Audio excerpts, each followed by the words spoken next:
They say the pinker the hair, the more secure the position. Yet he's been kicked out by his family 7 times. Because of his impure hair color, he took the fall for his adopted sister, going to prison in her place. He obeys his father's every command. He transferred his awakening magic to his brother. He did all of this just hoping for a word of concern from his family. But didn't you say you've died many times? You're used to it by now, right? Dying one more time shouldn't be a problem. Are these even words a human should utter? The family he poured his life into loving constantly tries to send him to the gallows. If only he'd realized sooner, like the neighboring Empress Rose. Perhaps he wouldn't be suffering like this. The 8th rebirth. Ceres finally stopped begging for her family's love. She stopped hiding her powerful magic. She ousted her father from his position as head of the family. This time, she's going to revel in solitude. Every life begins the same way. There's always that out-of-control monster, and her brother, who doesn't care if she lives or dies, only concerned for his adopted sister. Next time, I'll definitely save you first. These were her brother's words as he begged her to die. It's a complete joke, filled with utter disappointment. Ceres unleashed the family's inherited power of spring. With a shriek, the monster was instantly bound and restrained by thick vines. You can bloom. Her brother's words were as thoughtless as ever. Faced with his real sister's sarcasm, Callisto hung his head in shame, unable to utter a word. But as soon as the little manipulator squeezed out a couple of tears, his shame would vanish like smoke. Ceres wasn't interested in watching this drama unfold. And who was it who'd been clamoring to see the monster? Not only that, but they had to have it released and up close. Flowers bloomed with every step she took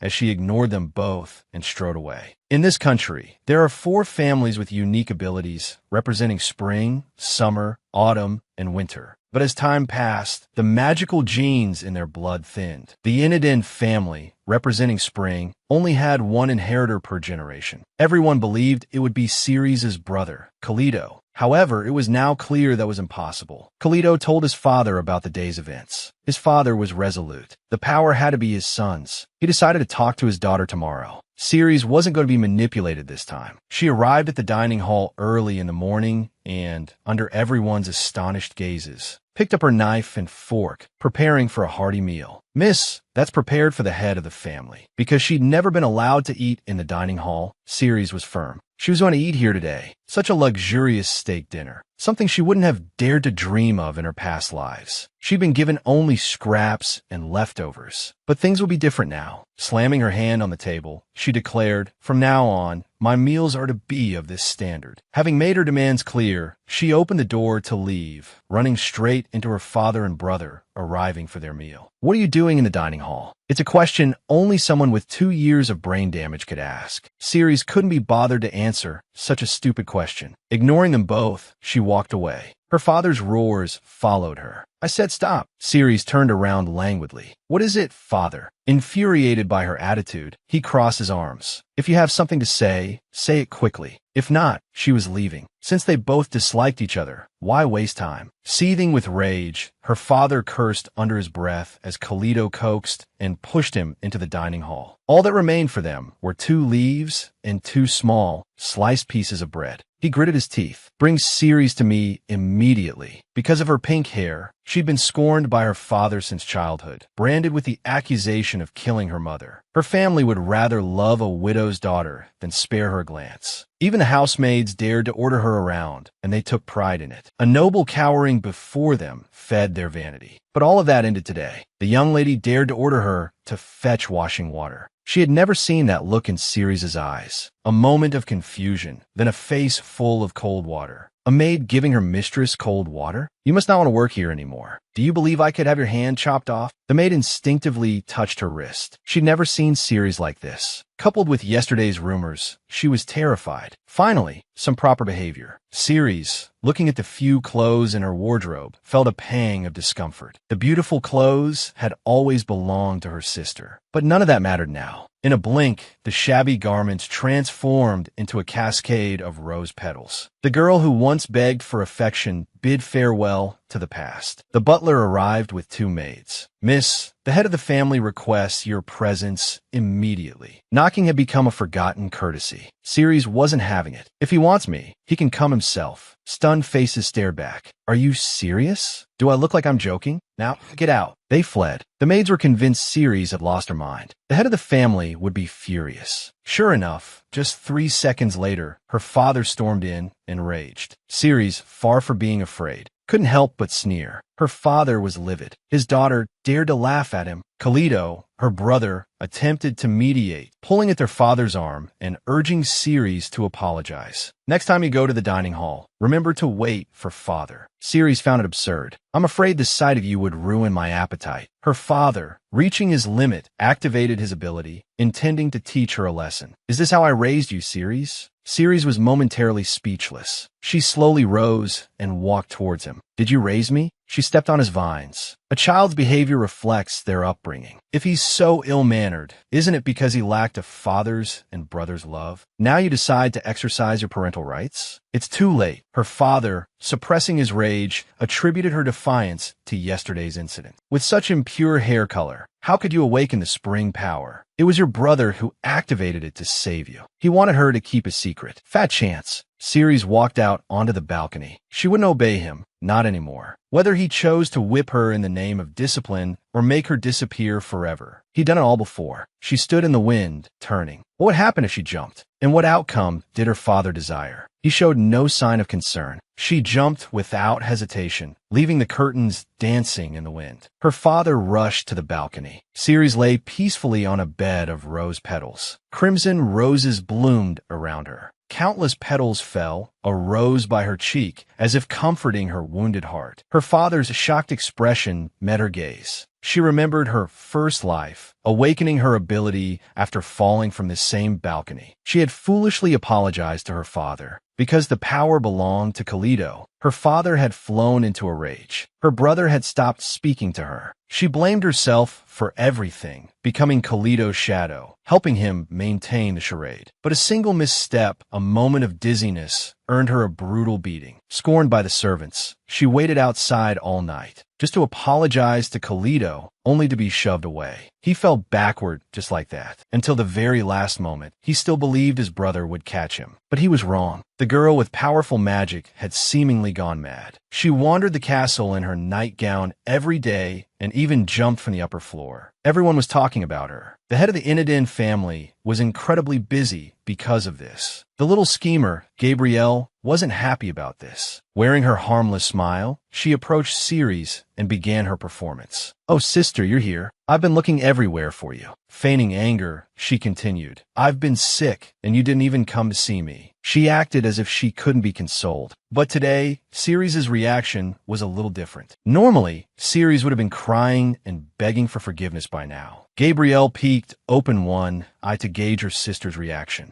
Unexpectedly, she met a cold, indifferent gaze, though a flicker of fear ran through her. Gabrielle's thick skin allowed her to continue unfazed. My fiancé is coming to visit soon, she announced, showing off a sparkling necklace. It's a birthday gift from him, she explained, feigning generosity. I thought I'd show it to you, sister. She overflowed with fake enthusiasm. Ceres was well aware of her tricks. The moment she accepted the necklace, Gabrielle would cry and accuse her of stealing it. Ceres simply said, "You're blocking my son." Countless vines erupted from the ground. A shriek pierced the air. Gabrielle found herself hanging upside down, her legs entangled in the vines. This scene was witnessed by Chris, Gabrielle's fiancé, as he arrived. However, he turned a deaf ear to his fiancé's cries for help. He walked straight towards Ceres and knelt on one knee. Lifting a strand of her hair, he began to flatter her. It's an honor to meet the new master of the roses, Miss Ceres. Come home with me, he urged, completely ignoring his frantic fiancée hanging above. He wore an expression of utter confidence. Ceres, looking at him, didn't say a word. She brushed his hand away and turned to leave. Chris tried to follow, but a rose vine forcibly held him back. He was confused. Ceres liked him, didn't she? Could awakening her powers have changed her personality? Chris wasn't entirely delusional. Ceres had always had a secret crush on him. During her first rebirth, Ceres couldn't tell if it was a dream or reality, but Chris had found her then. He had expressed sympathy for her plight. This man was the heir to the Winter clan and betrothed to Gabrielle for political reasons. Though her heart fluttered, Ceres reminded herself that she couldn't steal her sister's fiancé. But then he said he wanted to take her away, that it was her he wanted to protect. In that moment, she wavered. She allowed herself to be greedy, just this once in this dream. So, she foolishly took his hand. Now, it seemed clear that he'd had ulterior motives. Every time Chris had sought her out, it was only after her powers had awakened. After all, a child born from their union would undoubtedly possess powerful abilities. Lost in thought, Ceres realized she was hungry. Her maid, Roy, scurried off to prepare a meal. Just then, Kalito arrived, his face dark with anger. He stormed into the room, intending to demand an explanation for why she had attacked Gabrielle. But remembering his sister's previous suicidal act, a flicker of conscience softened his tone. Ceres denied it outright. "I didn't attack her," she stated. "I simply found her presence irritating and asked her to leave." Kalito couldn't contain himself any longer. He thought his sister was lying. So many people had witnessed the incident. Besides, Gabrielle had been crying so pitifully. Ceres let out a cold laugh. She would show her brother what a real attack looked like. As he spoke, the vine shot directly towards Kalito. A loud crash echoed. The wall behind him was instantly pierced. Kalito nearly lost control of his bladder in terror. His face was scratched and bleeding. Fear gnawed at him. Ceres' face remained impassive. See that? She loved her brother dearly. Yet, he pushed her down the stairs with his own hands. He even begged on his knees for a bloodless, manipulative girl, asking her to die. Ceres, betrayed and deceived by her family, finally stood her ground in this life. Listening to her brother's biased accusations, she unleashed her power to teach him a lesson. Kalito was stunned. Was this still his timid little sister? If he hadn't dodged just now, he would be dead. Ceres remained indifferent. She believed actions spoke louder than words. Her brother might not understand mere talk. "Now you see, if I had attacked Gabrielle, how could there be no blood? Even if I were injured, you wouldn't care, would you?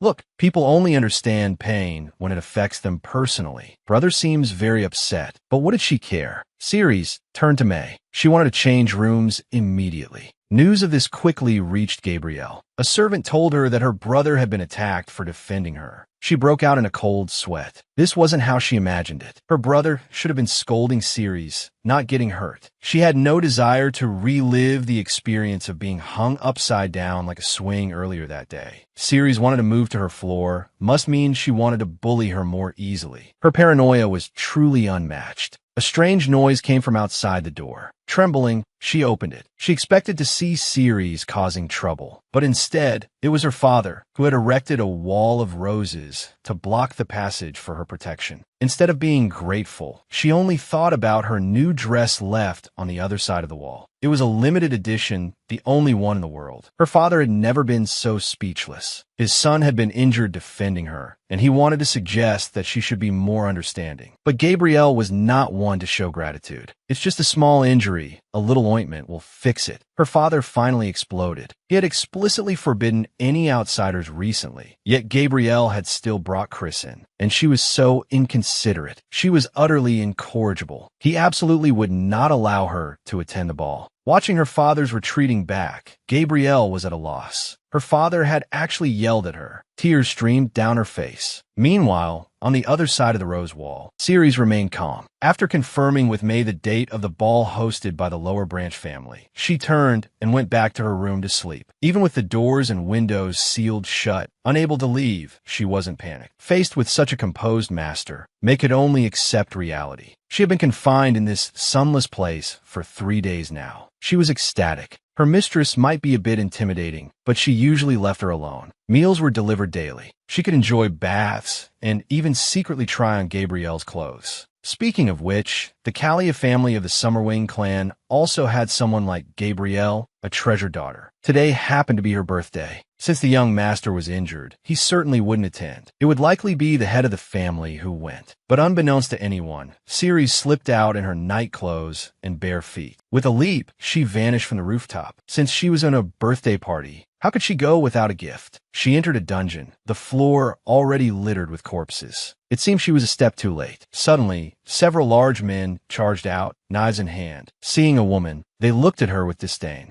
A tangle of vines suddenly shot out, only to recede back into stillness within 3 seconds. Ceres moved like a phantom deeper into the dungeon. As she opened the door, the sight of rubies scattered across the floor met her eyes. On a simple wooden cot lay a boy covered in wounds. Seeing Ceres arrive, he finally let out a breath he hadn't realized he'd been holding. "Please kill me. If you get this boy, you'll have the world." A drop of his blood becomes a ruby, a tear a diamond. In the eyes of others, the boy was a living, breathing money tree. Imprisoned, he yearned for death, yet couldn't even find that solace. His name is Mag. He's from the lower branch, the only child of the Kaliya family to inherit their unique ability. He's meant to be the future king of Kaliya. Upon seeing Ceres, Mag didn't beg for rescue, but for release. "Kill me, please, I beg you." Ceres saw a reflection of her own past helplessness in his desperate plea. She granted his request. The boy, a flicker of peace in his eyes, shed a tear. He was finally going to die. The tear struck the ground, transforming into a diamond. Ceres picked it up. The boy's whispered thanks filled the air. "Don't thank me yet. If you still want to die when you're safe, then I'll kill you."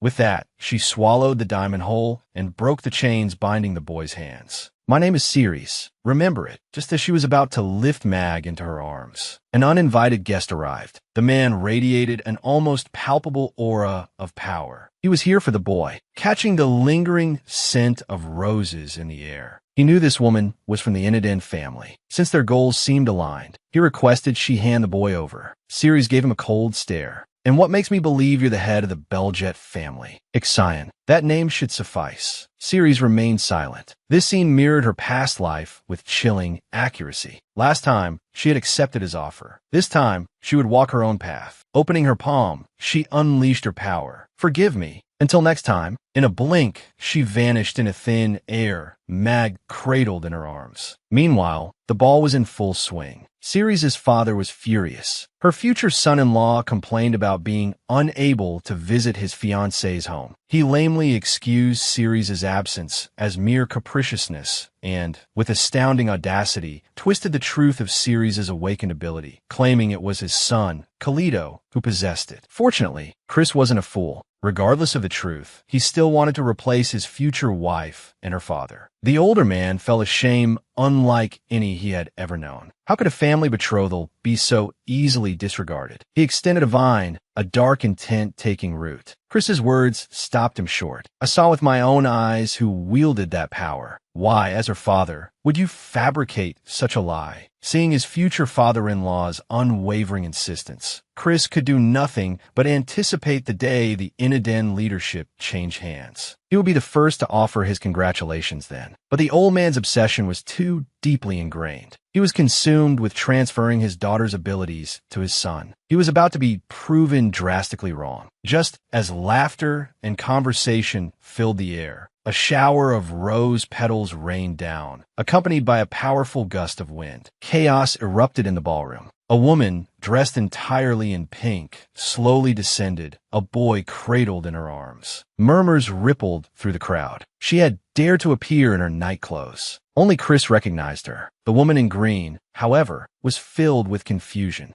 It wasn't until she saw the ruby that tumbled to her feet that she recognized the boy in Ceres' arms as their family's lost treasure. He was the current sole heir to the Kaliya family. Velita Ceres called out the woman's name. "This is my birthday gift to you. This time, please be sure to protect her." After handing the child to Viota, she transformed into a flurry of rose petals and vanished into the banquet hall. Those present were still trying to understand what had happened when another man appeared, wreathed in black energy. Too late, he thought. The woman he wanted to see was already gone. However, he spotted Inadan in the crowd. "Head of the family, I apologize. It seems you've already found a successor in my absence." Now the whole world knew that the heir to the Inadan family was not Caleb. Just how large was the shadow cast over the old father's heart at this moment? His daughter, whose heart was full of family, was unloved. Things had to come to such an unpleasant state. The man was furious that his daughter had disrupted the banquet. His plan to make his son the heir was now ruined. Yet his daughter still had the appetite to eat. He slammed his fist on the dining table, demanding a reasonable explanation. Ceres watched the spilled wine, speechless. Even a dog wouldn't disturb its master's meal. "This is so annoying. I just went to deliver a birthday gift. Is there a problem with that?" The old father's face darkened. Countless vines erupted around him. He had to teach this arrogant daughter a lesson. Ceres wasn't flustered. The vines at her feet swiftly launched a counterattack, as if she didn't possess abilities of her own. As the two sets of rose vines intertwined, her father clearly felt his strength waning. His own power seemed to be continuously draining away. His roses gradually withered. Ceres smirked. It was a good thing she had consumed that diamond earlier.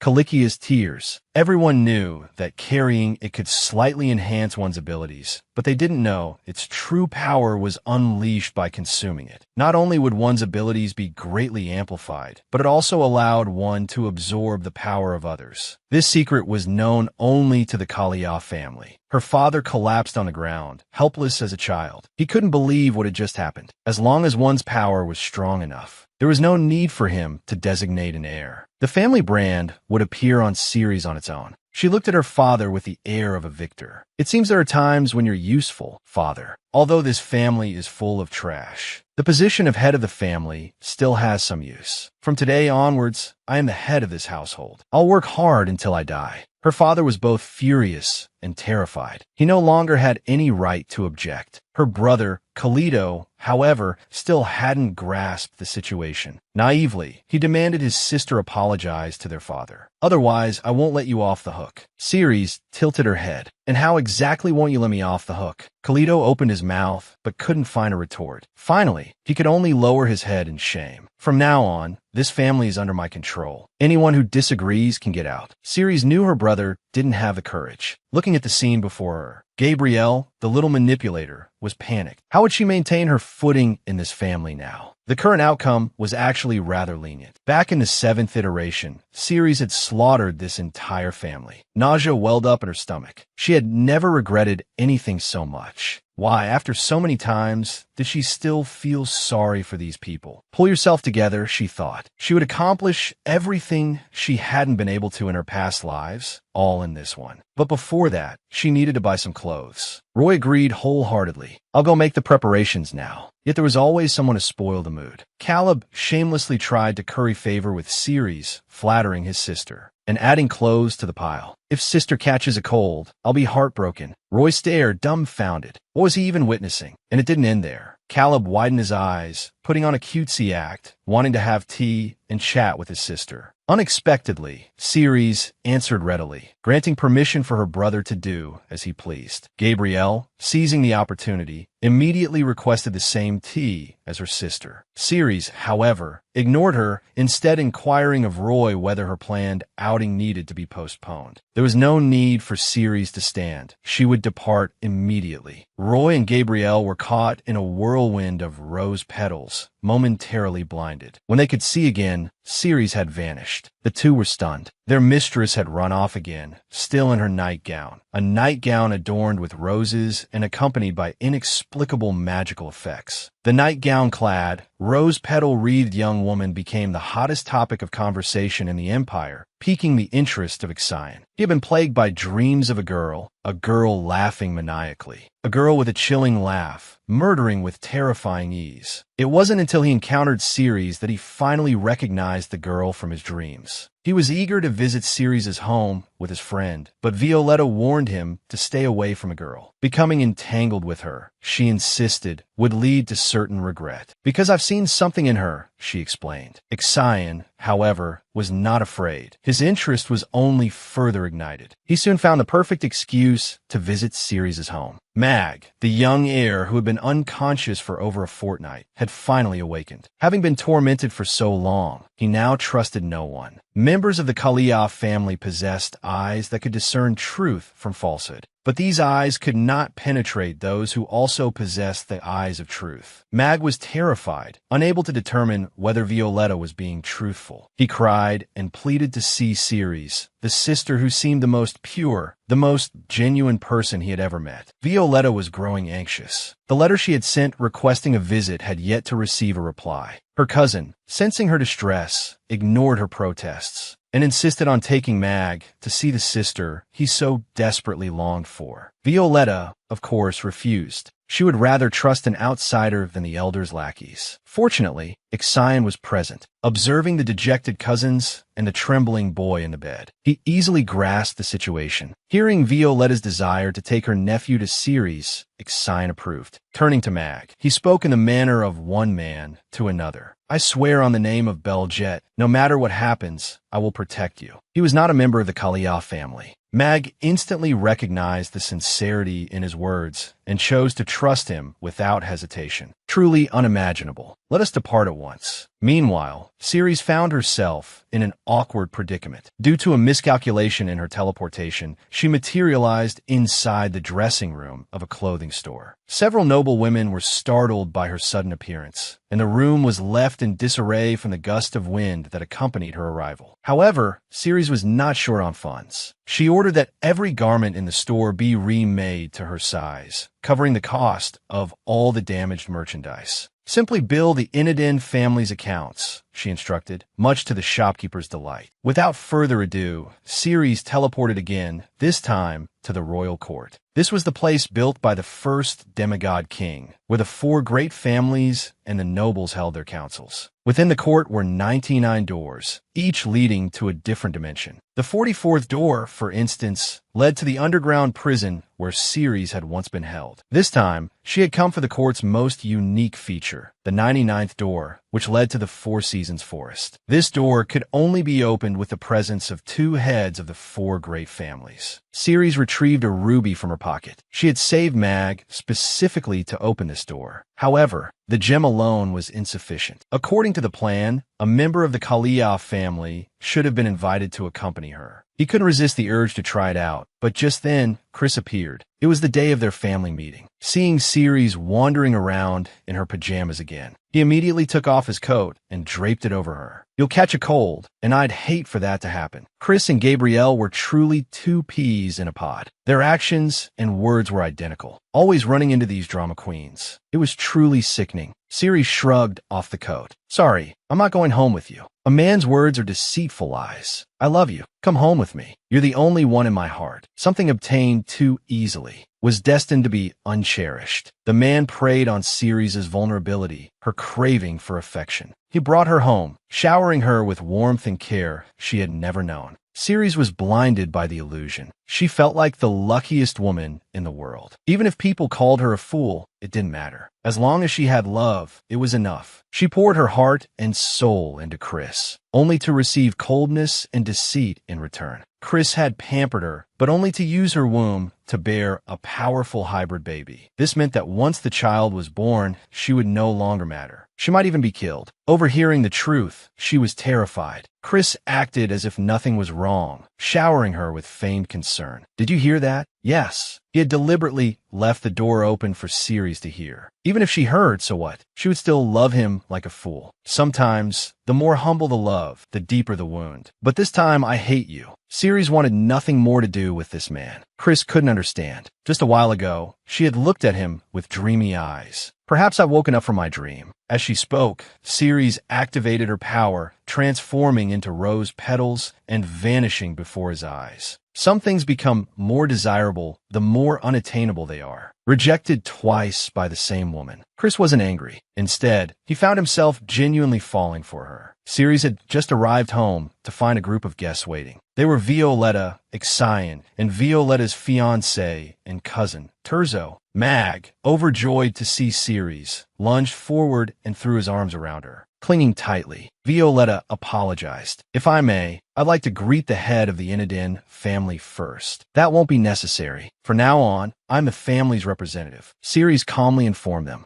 Though surprised, everyone remained silent. She was curious. Ixion, why have you come with someone from the Kaliyah family? Ixion grinned. He was here to say hello, because of what Ceres had said in the dungeon last time. And the purpose of their visit was to offer Mag some sense of security through Ceres. The child had no trust in his own family. Mag's mother was Violetta's sister. Unhappy with her arranged marriage, she had been banished and disappeared without a trace. Consequently, no one knew she had given birth. Violetta took out a necklace with her sister's picture, trying to jog Mag's memory. But Mag had no recollection of his mother, not even her name. Violetta felt a pang of sadness. What had this child been through? She clasped Mag's small hand tightly. From now on, no one will ever hurt you again. I will protect you with my life and give you the best care. She hoped Mag would try to trust her. Mag, unsure whether to believe her, turned and whispered to Ceres. They had a pact. Ceres hadn't forgotten. She would return Mag to Kalisha and he would start a new life. And if, after all that, he still wanted to die, she would keep her promise and kill him. Mag didn't understand what had happened to Ceres. He kept seeing strange things. But you're the only one who understands me, right, Ceres? Even Ceres wasn't sure. If you think so, then it must be true. A light flickered in Mag's eyes. Tears welled up in Ceres's eyes once more. She had promised to return to Kalisha. So this child's name was Mag Ixion. She picked up the diamond at her feet. Judging by Ceres's actions in the dungeon, she seemed to have known the child's exact location and his name all along. Miss Ceres, can you tell me why? These are tears of happiness, shed only for those I care about. Eat one, and you'll become even stronger. This secret is only known to the Kalisha family. Not even little Mag's existence was known outside the family. Yet Lady Ceres found and rescued him without any effort. It's hard not to be suspicious. Everyone's afraid she's hoarding the gems. No one can lie before the eye of truth. But it doesn't matter to Ceres. She learned of Mag's existence by chance, and there really isn't a hidden gem in the family. Violetta was still doubtful, but regardless, she saved my nephew. We must repay her. Ceres hadn't expected the opportunity to come so quickly. She wanted to invite the head of the Kalisha family to the Four Seasons forest in the royal court. Unfortunately, the head of the Kalisha family was in poor health and might not agree. Ceres said there was no need to force it, but inwardly she panicked. What if she was refused? No matter the means, she had to get to the Four Seasons forest. Why do you have to go with the head of the Kalisha family? Ixion didn't understand. If it's just about getting in, wouldn't I be the best choice? The three, who had never interacted much before, now looked like a family. Ceres had only met Ixion once, at a ball when she was 12. Though only 15 at the time, he was already the head of the Beljet family. The boy's chilling aura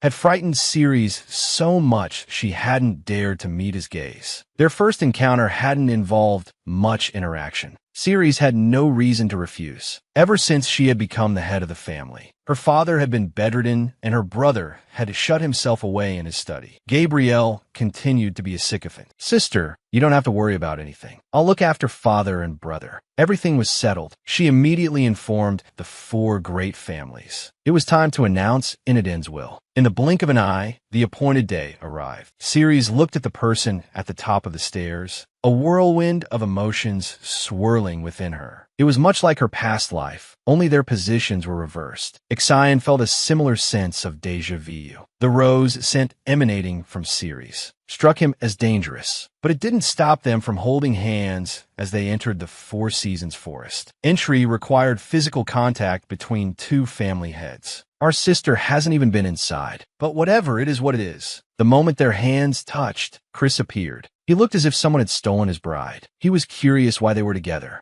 Ixion took Ceres' hand. Let's go now. We'll have to do this again when we come out. He completely ignored Chris. It seemed their relationship was exceptionally poor. Their intimacy infuriated Chris, but that no longer mattered to Ceres. All she wanted was to find a way to die. In her 7th life, a close friend had told her about the Four Seasons forest. There's a history book here, a record of the 4 great families. There are even hidden, forbidden texts. Maybe they hold the key to his rebirth. But back then, he wasn't the head of the family. He never had the chance to enter the Four Seasons forest until he died. This time, he finally made it inside. But why is this place so beautiful? He came here looking for death. The way he adjusts his tie, it really tugs at my heartstrings. He seems fierce and intimidating. but he's actually a good person, cold on the outside, warm on the inside. And he's quite the charmer. Hearing that Ceres was going to the Four Seasons forest, he knew he had to be there. He explains everything about the forest to Ceres without hesitation. There are 5 doors inside. Which ones you can enter, which ones you can't, where the resting area is. He explains it all clearly. Ceres senses his unexpected warmth. You're a really good person. These words deeply touch Ixion's heart. Perhaps it's the first time he's heard such words. But none of that matters now. Reborn 8 times, Ceres just wants to find a way to end it all quickly. But after scouring the diaries of past family heads, all he finds are complaints about friends, boasts about lovers, and the usual vain comparisons between nobles. Nothing useful at all. As he emerges, looking at the Summer Clan's records, he suddenly recalls Ixion's warning. Without the other family heads present, these rooms are forbidden to outsiders. Perhaps what he seeks lies within. He reaches out his hand, and sure enough, there's a barrier of lightning. But the more mysterious it is, the more tempting it becomes. Ceres extends his hand, activating his power to counter the barrier. Sparks fly, crackling with energy. Ixion suddenly grabs him from behind, his expression grave as he warns him. He himself once ignored the advice of a companion and ended up badly injured, without success. That companion now looks at him with terror every time they meet. Ceres is curious about who this person might be. When he hears the name, he bursts out laughing. It was his father. His laughter pierces Ixion's heart, as if he's seen something he shouldn't have. Just as they're about to leave, Ceres notices the inscription on a nearby stone tablet. Those who enter the king's sanctuary, prove yourselves chosen. Like a curious child, he has to try everything himself. Hearing Ceres mutter under his breath, Ixion has a bad feeling. Sure enough, when he turns around, Ceres has already cut off a lock of his hair. Seeing that the hair has no effect, he offers his palm to the vines. By the time Ixion tries to stop him, he's already cut his hand. Blood drips onto the stone tablet. Ixion grabs his hand tightly. "What are you doing?" "Just curious," Ceres replies calmly, unfazed. "Do you have to try everything yourself?" Ixion feels a pang of concern. He hears Ceres ask him to let go, afraid he'll get blood on him. "It'll heal," he sighs. "She's truly a handful." He pulls off his black tie. "Excuse me," he murmurs, expertly bandaging the wound. "I'm just that kind of person. Don't worry about it." But how could he not? Perhaps from this point on, their bond will only deepen. By the time they emerge, dusk has fallen. Ixion asks a startling question. "Haven't we met here before?" At dusk, just the two of us. He looks down, perhaps aware of how absurd he sounds. Ceres' fists clench involuntarily. Did he mishear? Or does Ixion also remember their past life? He couldn't compose himself. He wanted to get away from there, quickly. Perhaps you were mistaken. After expressing his gratitude, he hastily disappeared. Ixion felt a pang of disappointment. Was it truly a mistake? How many families have been ruined by the preference for sons? His daughter had awakened the family's hereditary ability. Yet, her father, driven mad by this, was obsessed with ensuring his son inherited the position of head of the family. Every day, he forced his daughter to take untested drugs, desperate to transfer her ability to his son. Ceres, desperate for even a sliver of her father's affection, took the medicine despite its alarmingly vivid red color and the unease it stirred within her. Her father insisted it was the only way to transfer the ability to her brother. Even if it was poison, she would endure it. At first, she did feel her power waning, and she felt a strange sense of relief. However, her health deteriorated rapidly. Nosebleeds became frequent. She knew she wouldn't last much longer. Yet, her father only cared that her power hadn't fully disappeared. He grabbed a handful of the pills and shoved them into her mouth. This blood was hard to come by. Not a single drop can be wasted. Only then did Ceres realize it wasn't medicine at all, but Kalisha blood. Unable to withstand the overwhelming potency, she finally died on a cold morning. This was Ceres' tragic third life. She had assumed she was the only one with memories of past lives. But Ixion's words earlier, "Haven't we met before?" left her shaken. If it were true, she knew she couldn't see him again. Meanwhile, the invitation for Ceres to inherit the family headship reached Chris's father. He raged at his useless son. Why had he chosen that good-for-nothing, low-born girl? A bottle of ink went flying, splattering Chris. He listened to his father's tirade, speechless but unangered. After all, who had chosen his wife for him? His father. He had simply obeyed, playing the dutiful son. His father grew even angrier. If Chris had listened to him and married earlier, he'd have a house full of grandchildren by now. Chris smiled pleasantly. He wasn't about to settle for just any wife. What if he ended up with a defective child like his father? His father, consumed by rage, disowned him. Then I'll call you elder brother from now on, Chris quipped. His father, furious, grabbed a bottle of wine. The sounds of crashing glass echoed from the room. The house servants seemed unfazed. The head of the Toji family was always sickly, unable even to produce an heir. He'd had to adopt his younger brother as his successor. Chris had never taken him seriously. Yet, this lowborn girl had suddenly appeared. But Chris no longer needed him. Feigning a twisted ankle, he allowed himself to be carried out. Ceres' sudden ascension to the leadership of Inadin caught Chris completely off guard. He recalled their trip to the Four Seasons forest that day. He'd felt a sense of danger unlike any he'd experienced before. After all, she was the leader of a different race, and he was still nothing. He had to climb to a position equal to hers. A plan began to form in his mind. Meanwhile, after Ceres sent out her letters, she was suddenly inundated with newfound relatives. She'd initially instructed her butler to send them away. There was no need to entertain these scavenging dogs, but they barged in anyway. Ceres, darling, how have you been? They acted as if they owned the place, showering her with flattery. We always knew you were the one who would blossom. I've always thought of you as my own daughter. They were outraged that the butler had tried to dismiss them. He would have to be taught a lesson.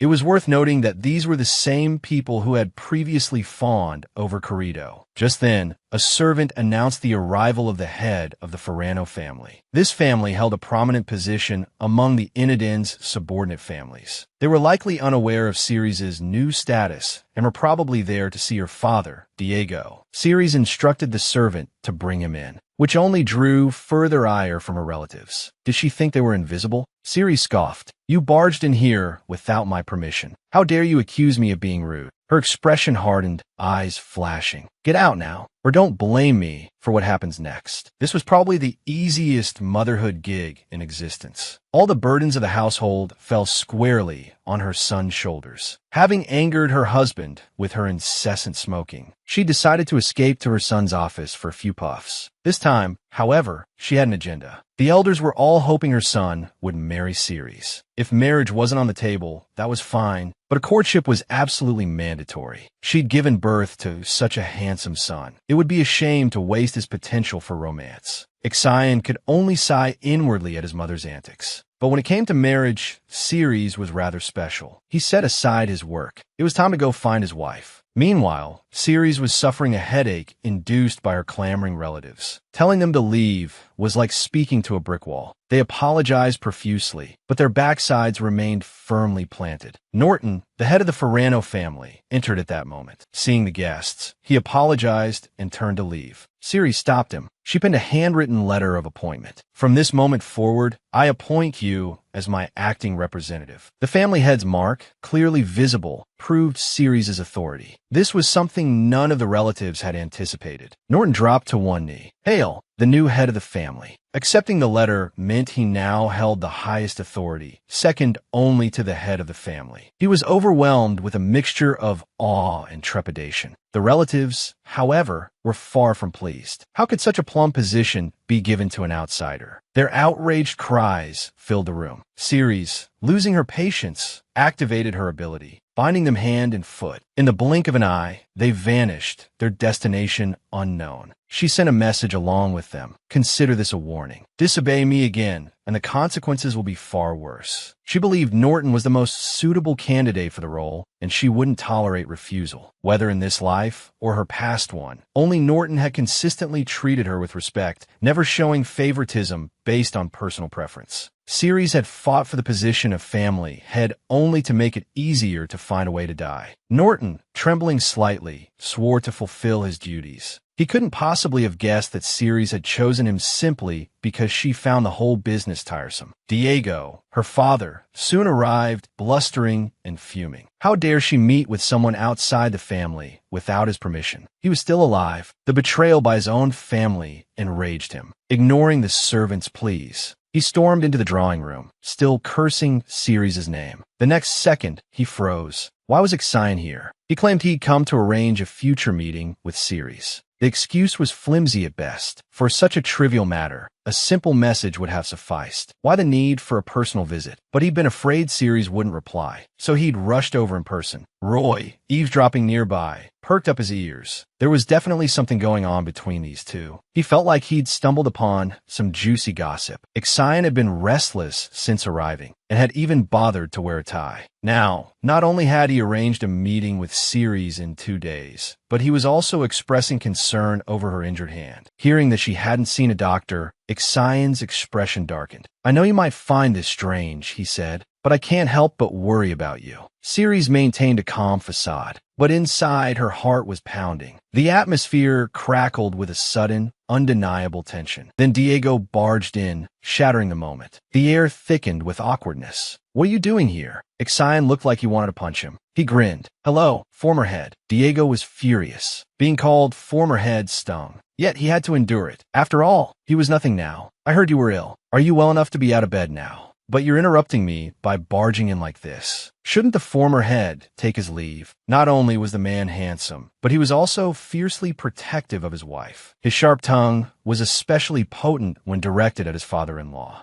Shouldn't the former head leave now? Diego had no choice but to slink away. He only dared to act tough within the family. The whole scene was incredibly amusing. Ceres enjoyed seeing her father like this. Ixion was in high spirits. The two of them seemed oddly well-suited. That day, Ceres visited the head of the Kalisha family, Renee. Due to his advanced age and poor health, Renee had invited Ceres to his home. The moment she stepped inside, young Morrow came rushing over and threw himself into Ceres' arms. Renee apologized for not being able to accompany Morrow to the Four Seasons forest. After all, Ceres had saved his grandson's life. He expressed his hope that Ceres would visit Morrow more often, clearly hinting at his desire for her to become his granddaughter-in-law. Before Ceres left, Morrow tugged on her sleeve, whispering in her ear, "I haven't told anyone. If you want my shoes, you can have them. But only you." He was referring to Ceres consuming his tears. Ceres was grateful, but assured him that his goodwill was enough. Morrow's earlier strange behavior, however, still troubled Violetta. They had clearly never met Ceres before, yet they addressed her by name with familiarity, and urged her to protect Morrow. Coupled with the vision she had witnessed, there were too many unanswered questions. Yet, she couldn't ask. She felt it wasn't the right time. She still wanted to be friends with Ceres, though. Just then, Terzo and the elders arrived. The older men immediately launched into a flurry of compliments, expressing their high regard for Ceres. Upon learning she was 19, they remarked on how well-suited she and Morrow seemed. Ceres realized these old foxes were trying to set her up with Morrow. "I'm sorry, I have to go." The elders tried to stop her, but only relented when Violetta showed her displeasure. Changing tactics, they then insisted Terzo escort Ceres. Both women were speechless. If the younger one wouldn't do, they'd try with an older one, Violetta's fiancé, no less. But this wasn't the only troubling matter. The sacred chalice was missing, a gift from the king to the head of Inaden. It was considered a family heirloom, passed down through generations. It was the goblet used by each successive head of the family during their inauguration. Everyone was at a loss. The chalice was always kept under lock and key in the vault. Only Ceres, her father, and Corrido had keys. Considering the events of the past few days, it was easy to deduce who was responsible. Ceres went to her father's room, but she wasn't there to see him. Ignoring his angry shouts from behind, she went straight to the bookshelf and forcefully moved the green box on the shelf. With a click, a hidden room was revealed. Diego stared in disbelief. He had never told anyone about it. Of course, Ceres knew. It was the place where her father had imprisoned her in her past lives. No matter how many times she saw it, the sight filled her with revulsion. And there, as expected, was the chalice. She thought her father was pathetic. He genuinely believed that without the chalice, she would cancel the celebratory banquet. Diego trembled with rage. "That chalice, this position as head, none of it belongs to you." He still couldn't accept reality. But what did it matter? Everything in Inaden would be hers. Ceres warned her father. The less Corrido understands his situation, the less of a place he has in this family. If you can't find the right person, marry me. Watching best friends tear each other apart is pretty entertaining. But this kind of Yuri pairing is pretty appealing too. The girl's name is Cordelia.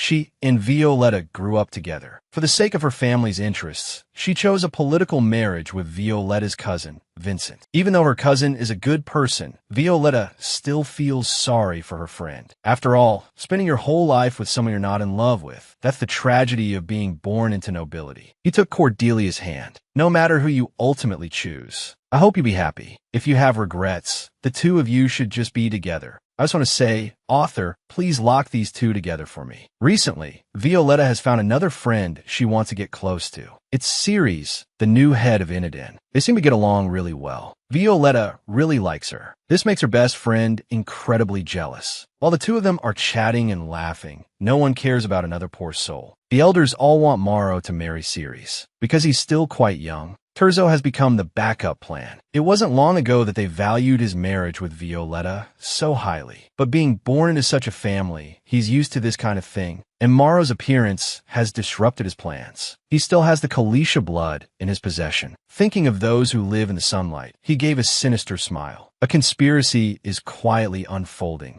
Inside the Iniden castle, Ceres discovered a secret. There seemed to be a flow of power within the sacred chalice. She suspected it held other functions. What would happen if I infused it with my own power? Thinking this, she acted on it, but it was completely useless. Besides looking exquisite, it was nothing. Norton found her at that moment. He brought his son, Enrique, with him. He was there to report on his work. He had his son come while he was away. Enrique, however, covered his nose, his face flushed. Did you just use your divine power? Ceres was puzzled. Is there a problem? She hadn't realized the lingering fragrance on her would have such an effect on others. Ixion had also mentioned her scent was dangerous before. Speak of the devil. Roy came looking for her with a freshly clean tie. It was Ixion's, the one she'd used to bandage his wound. She'd only just remembered she hadn't returned it. Roy suggested buying a new one would be better, but thinking of Ixion's concerned expression, she wanted to run far away. Some memories are best kept in the heart. Since she became the head of the family, Corrido's appearances have been fewer. He reappeared at a gathering of noble young men. The strange atmosphere made him nervous. His friend Ormond's enthusiasm put him at ease. His friend then recommended a new wine that had just arrived. But he never drank at these gatherings. Can we still call you the Rose Prince? Ormond suddenly sneered. After all, the Rose's owner isn't him anymore. These words hit Corrido like a bolt of lightning, leaving him numb. Ceres was never mentioned at these gatherings before, but now every other sentence was about her. His friends were all eager to meet her, asking Corrido to make introductions. Mondo saw his discomfort. We didn't mean any harm. We hope you don't take it to heart. You're still the center of our group. How ironic those words were. But what could he do? No matter how many times I relive it, the sickening truth remains. Terrible people are always terrible. Only this time, Ceres, the heroine, has become the center of attention. Invitations from nobles pour in. Among them are Ormond and Helena, who are about to hold an anniversary party for their engagement. A grave incident will occur that day. It all stems from the vanity of the nobles. The clock ticks towards 11 p.m. It's time to act. A basement is filled with oil. Cages are crammed with red-eyed monsters. They need to be disposed of before Kalisha and Brigat's people discover them. Clearly, they intend to destroy the evidence. Suddenly, footsteps echo. Before anyone can react, two men drop dead. Looking at the ferocious monsters in the cages, Ceres feels a pang of empathy. If it weren't for Kalisha's blood, they wouldn't be in this state. She remembers her fourth life. Back then, her father, Diego, was relatively kind to her. So, she told him everything she had experienced. "You're crazy," he'd said, refusing to believe her. Instead, he locked her in her room. Just like in her third life, he found Kalisha's blood. "I know this medicine is made from blood. If I take it, I'll die. Are you really so cruel as to make me go through this again?" Ceres clung to a sliver of hope, but reality dealt her a harsh blow. Not only did her father think she was lying, but he also believed that even if she died, it would prove the medicine's effectiveness. "For the family, take it and see," he'd said, as if it were the most reasonable thing in the world. This time, Ceres certainly wouldn't obediently take the medicine. She hoped that if it had no effect, her father would give up. But one day, two maidservants suddenly restrained her. Her father had lost his patience. He directly injected Kalisha's blood into her body. Unfortunately, this method worked. Even more unfortunately, her body began to mutate. Her family was terrified by her transformation. Everyone in the house called her a monster. She was in agony, desperately begging her brother, Corrido, for help. Corrido, feeling a pang of sympathy, said he would think of something. Ceres was overwhelmed with gratitude. But until the moment she died,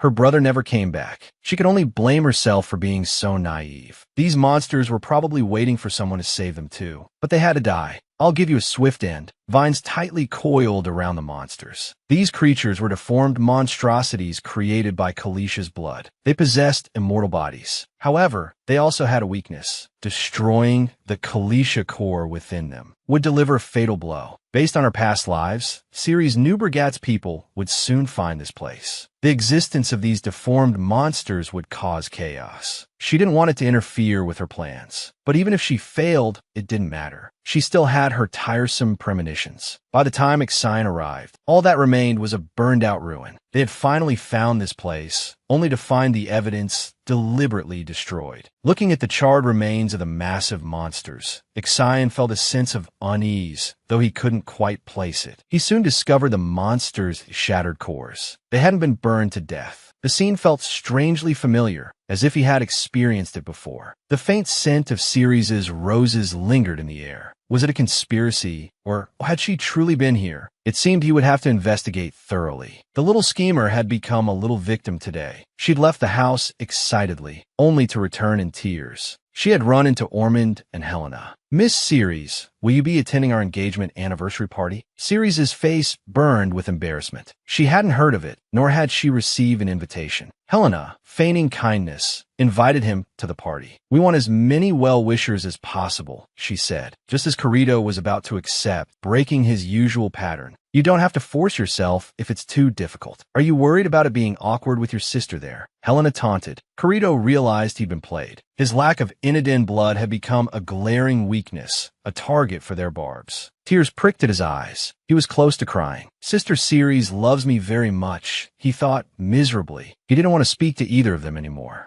As he walked away, he could still hear Helena and her husband fawning over Ceres. Though Corrido found him detestable, he couldn't help but feel a pang of sympathy for him now. The night of the party arrived quickly. Ceres, the subject of everyone's gossip, was a vision in a pink, off-the-shoulder gown with a white shawl. The chattering of the socialites was a constant buzz, overwhelming her. "Miss Ceres." Enrique greeted her respectfully. Ceres was surprised that he not only remembered her, but also addressed her by her full name. He eagerly offered to take her shawl. Ceres tilted her head. "Isn't that a servant's job?" "It's my duty," Enrique insisted. Ceres relented and handed him the shawl. "You don't have to do this next time." "Then can I be a little greedier? I want to stay by your side tonight." Enrique was pushing his luck. Ceres was speechless. Thankfully, Chris arrived, though his presence wasn't much of an improvement. He shared Enrique's intentions and brought up their last encounter. "Did you get home safely last time?" he asked, glancing at Enrique with a smug look. His smugness was quickly deflated. "Thanks to Lord Brigatte's care," Ceres replied, unwilling to give either of them any satisfaction. Helena and her husband witnessed the awkward scene. "Did you two plan to arrive together?" Helena asked. "No, we just happened to run into each other," Ceres replied, emphasizing the word happened. The party began in a strained atmosphere. Once ignored, Ceres was now surrounded by people trying to curry favor. Maintaining a constant fake smile was exhausting. Just like in her past life, Violetta and Cordelia arrived. "Both of the ranked knights have come," she observed. The evening's dramatic events would involve both of them. Violetta had been looking forward to seeing Ceres for days. But after only a brief exchange, Ceres excused herself. Chris was equally disappointed. Ceres had deliberately mentioned Ixine in front of him and acted close to her household staff. Already irritated, Corrido then found him. Corrido immediately began berating him for attending the party without telling his fiancée, making him feel embarrassed. "You and I have already broken off our engagement. We're nothing now," Chris stated coldly, urging him to go home and avoid further humiliation. Corrido was stunned. He hadn't known about the broken engagement. He grabbed Chris's arm. "You're just being petulant. You're joking. That's what my father told me," Chris said with an icy expression. He was in a foul mood. "If you keep pestering me, you'll only embarrass yourself further." Not only was his father biased, but his brother was too, ridiculously so. Hearing a scream, His first thought was of his adopted sister. It was Ormond's party, and he hadn't wanted to come, not having received an invitation. But his father had insisted he attend to keep an eye on Ceres. Preoccupied, he ran into Ormond on his way to find Corrido. He offered his sincere congratulations, which Ormond seemed to appreciate. Forgetting the lesson from the previous gathering, he decided to greet his friend's parents. He quickly realized his mistake. Ormond advised him against it. Ceres is here, he warned. He said it was for his own good. I don't want to be the laughingstock at my own engagement party. Even a fool could tell that was a dig. Corrido was furious. Years of friendship, all for nothing. Suddenly, a roar ripped through the courtyard. Ormond bolted off, frantic, to find his fiancée. Then came a woman's scream. Corrido froze. It sounded like it came from inside the house. Just moments before, while the two men had been talking, the courtyard had been bustling with activity. Helena shook a small bell. Everyone gather round. I have a special gift for you all on this special day. Although it's quite an ordinary thing,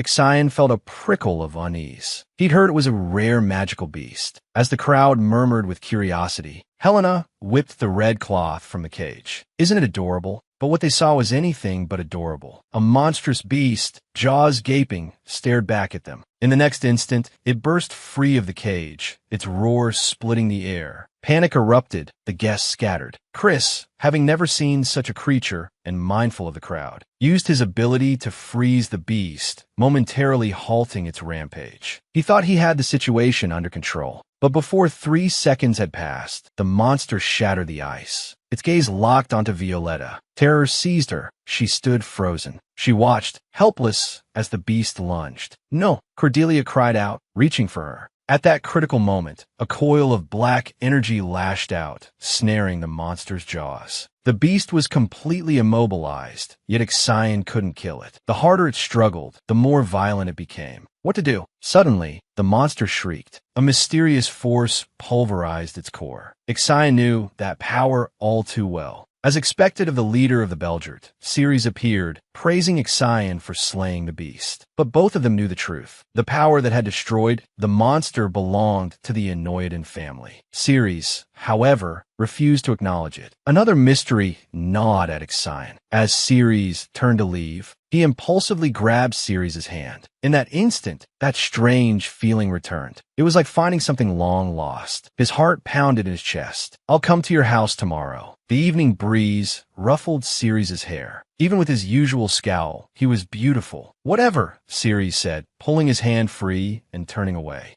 Corrido was shouting for his brother, frantic with worry. He only relaxed when someone told him his brother had left earlier. Ixion witnessed the whole scene. The way you're carrying on, anyone would think Enoidan only has one son. The onlookers murmured amongst themselves. Corrido flushed crimson, but even then, he didn't mention Ceres' name. Ixion's heart ached for Ceres. He knew Ceres lacked a father's love, but he hadn't realized his own brother treated him this way. He wanted to live more than anything, yet he constantly contemplated suicide. In his 5th life, Ceres had fled his home, his father chasing after him, heartbroken. He didn't know where he was going. He just didn't want to be turned into a monster again. He loved his family desperately, but they made his life a living hell. He ran into the street and nearly collided with a carriage. Are you all right? A girl emerged from the carriage. It was Violetta, the princess of the Kalisha family. This was their first encounter. Ceres sat slumped on the ground. The girl looked familiar, but she couldn't place her. I must have frightened you, Violetta thought. The girl extended a hand towards her. Ceres grasped it like a lifeline. Help me. Violetta saw instantly that something was wrong, but her father suddenly appeared behind her. Don't bother people. We should go home.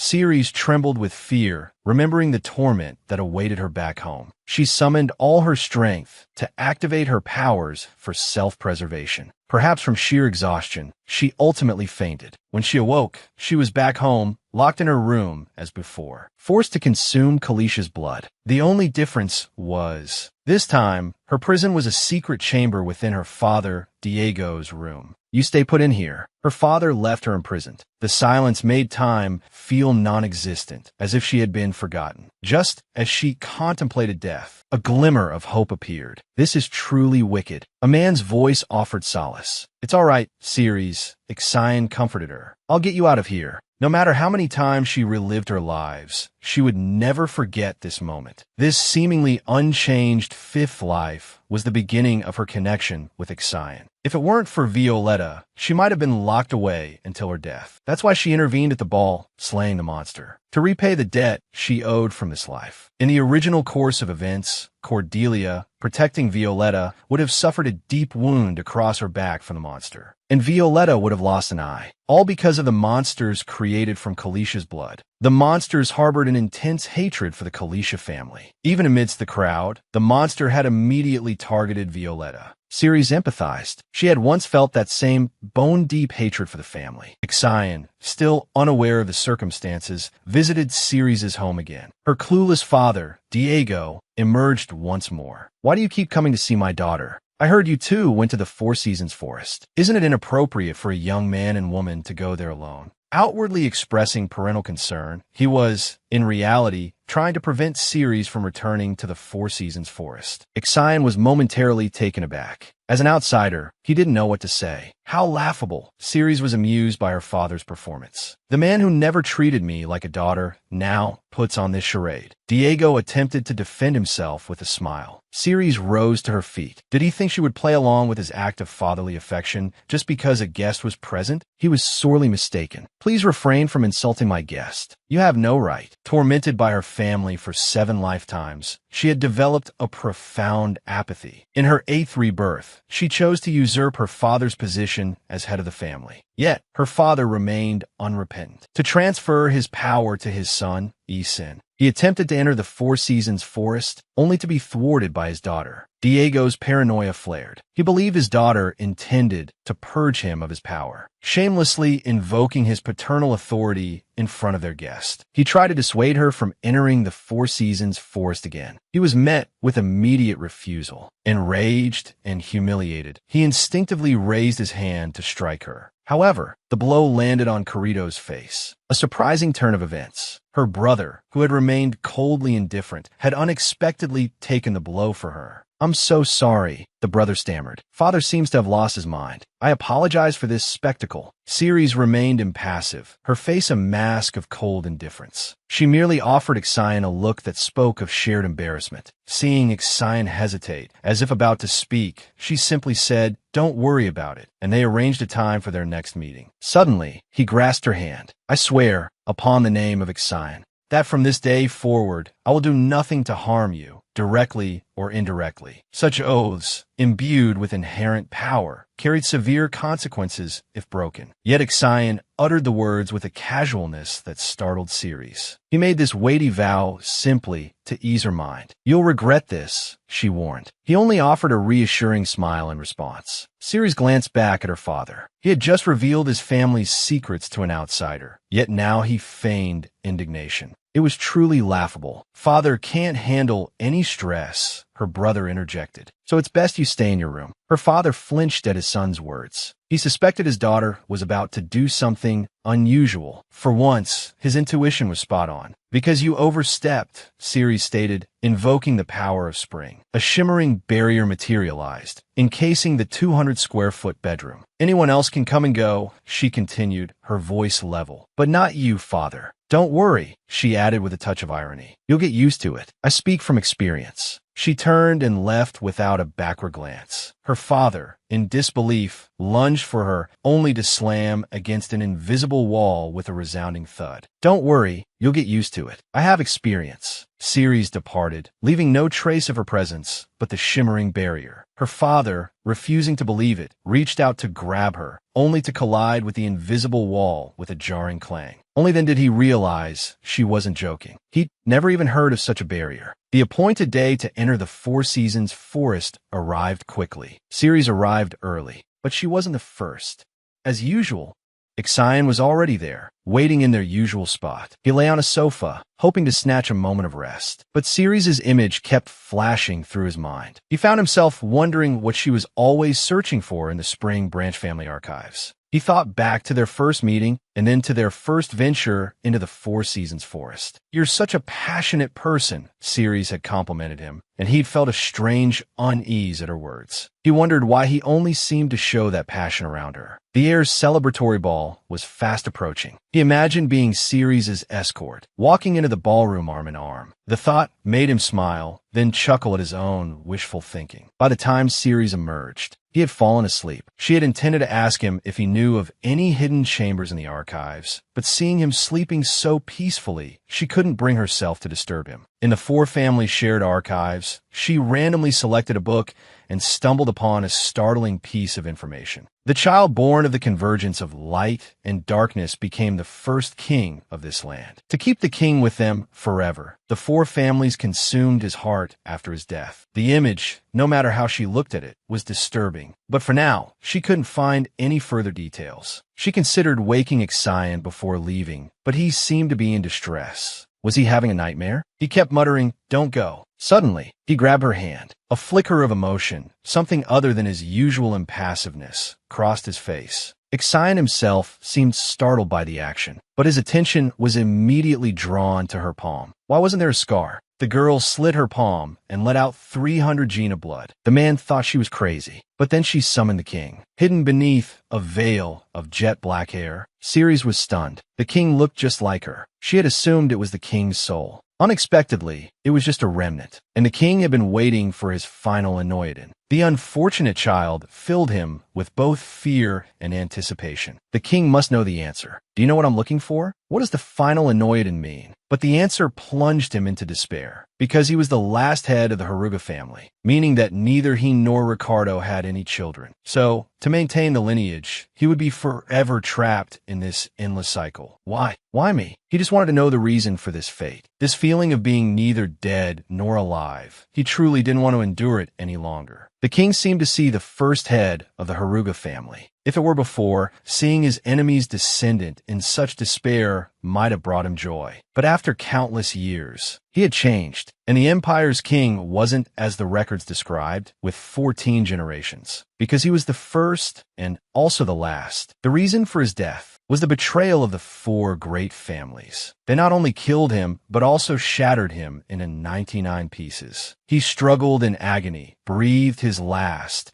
and became the only remaining divinity in this world. To break free from the shackles of fate, the four sacred artifacts must be found. He could make the impossible possible. Ceres was utterly bewildered. Today was supposed to be his succession celebration. Amidst everyone's anticipation, he donned the 300 billion credit ceremonial robe for the first time. Yet, he encountered his brother, whom he'd rather avoid, earnestly intending to be his dance partner. But he didn't want to, nor did he need to. "Are you trying to disgrace the family? Do you know how I feel facing you? If you consider me your brother, please don't treat me like this." Ceres didn't understand why he cared. However, he did have a suggestion. "Since you care so much about the family's reputation, then just follow my lead." But it was clear his brother was quite unwilling. "So stop with the pretense. I've never had any expectations of you anyway." Within a magnificent ballroom, Ceres made his dazzling entrance. No one mocked him for appearing alone. On the contrary, the other two families offered their congratulations. But the late arrival of the Parvisnan heir was met with disapproval. He immediately took Ceres' hand with a possessive air. Ceres drained his glass, wanting it all to be over quickly. The specially made goblet signified his official takeover of Anoiton. Unexpectedly, after just 2 drinks, his vision blurred. He then remembered that his tolerance for alcohol was a thing of his past life. But looking at the goblet in his hand, it seemed no different from an ordinary one. It was merely a vessel used when offering wine to the king. Yet, it was treated as a sacred relic. How laughable. Wait, offer the wine to the king. The book stated that the finest wine would be poured into the Holy Grail and offered to the king. Recalling his first time entering the Four Seasons forest, the inscription on the stone tablet read, "Those who enter the king's sanctuary, prove yourselves chosen."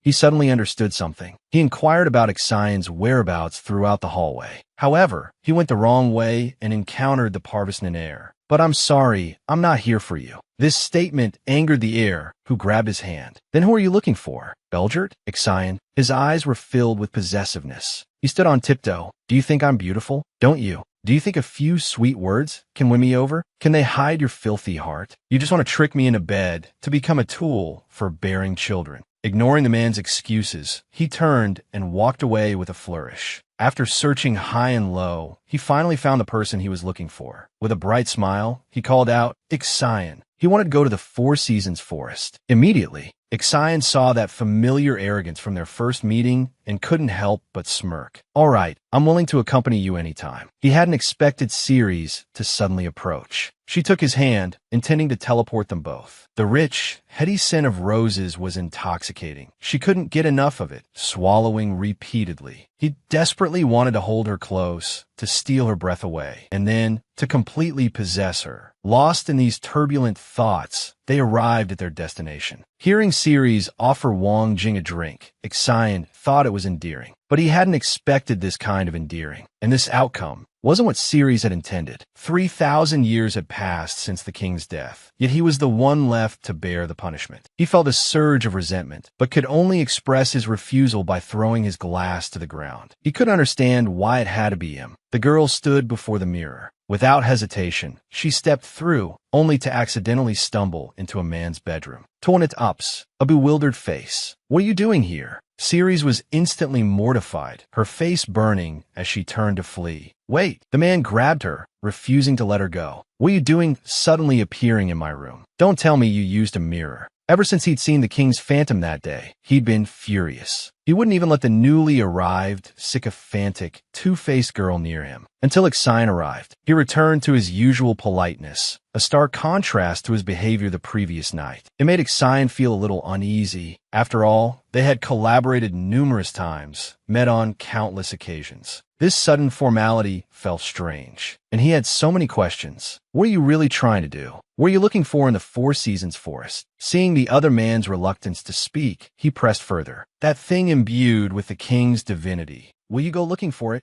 Of course not. Ceres' reply was swift and decisive. He would never do something so childish. Yet, in the blink of an eye, he contradicted himself, rushing to the king's temple, a place perpetually shrouded in otherworldly energy. Although the king's description had been vague, if one imagined divinity as something tangible, like the unique abilities of the four great families, then it wasn't difficult to connect it to this place, especially this room 72. He could sense powerful energy fluctuations emanating from within. Just as he was about to enter, Ixion teleported in. Didn't you say you wouldn't look for it? Caught red-handed. He didn't panic in the slightest. As long as he didn't admit it, what could anyone do? But when Ixion, analyzing the divine energy, asked if he wanted to go inside, he was speechless. He couldn't leave, and he couldn't go in. But even if they entered together, wherever the door led, he would deny everything to the very end. It was truly infuriating. Well, this bedroom is quite luxurious. The paintings on the wall are rather appealing. But why is there such a large bed? And it's covered in rose petals. How romantic. Standing back to back, the awkwardness was palpable. Thankfully, they quickly noticed something amiss. It was this covered object. He ripped it open. It was a mirror. Don't touch it, Bakshin had just said, but Ceres reached out and touched it anyway. After all, experience is the only source of truth. Are you always this bold? Aren't you afraid? He was bombarded with questions. Memories of his past life surfaced. That man was perhaps his weakness, his fear. But for him now, it all meant nothing. He reached out and touched the mirror again. Ignoring the warnings behind him, he stepped through the mirror first. Bakshin, having no other choice, followed closely behind. They had stumbled into another family's treasure vault, but danger arrived in less than 3 seconds. Having heard a strange noise, 2 patrolling guards opened the door to investigate, but found no one there. At that moment, the two were squeezed together, hiding in a wardrobe. If one of the guards hadn't been so lazy, they might have been discovered. Once things quieted down outside, the pair emerged from the treasure room and wandered around the castle. Finally, they found something useful, a book depicting the scene of the king's death. The 4 great families had divided his heart. Ceres reached out to touch it, but was stopped.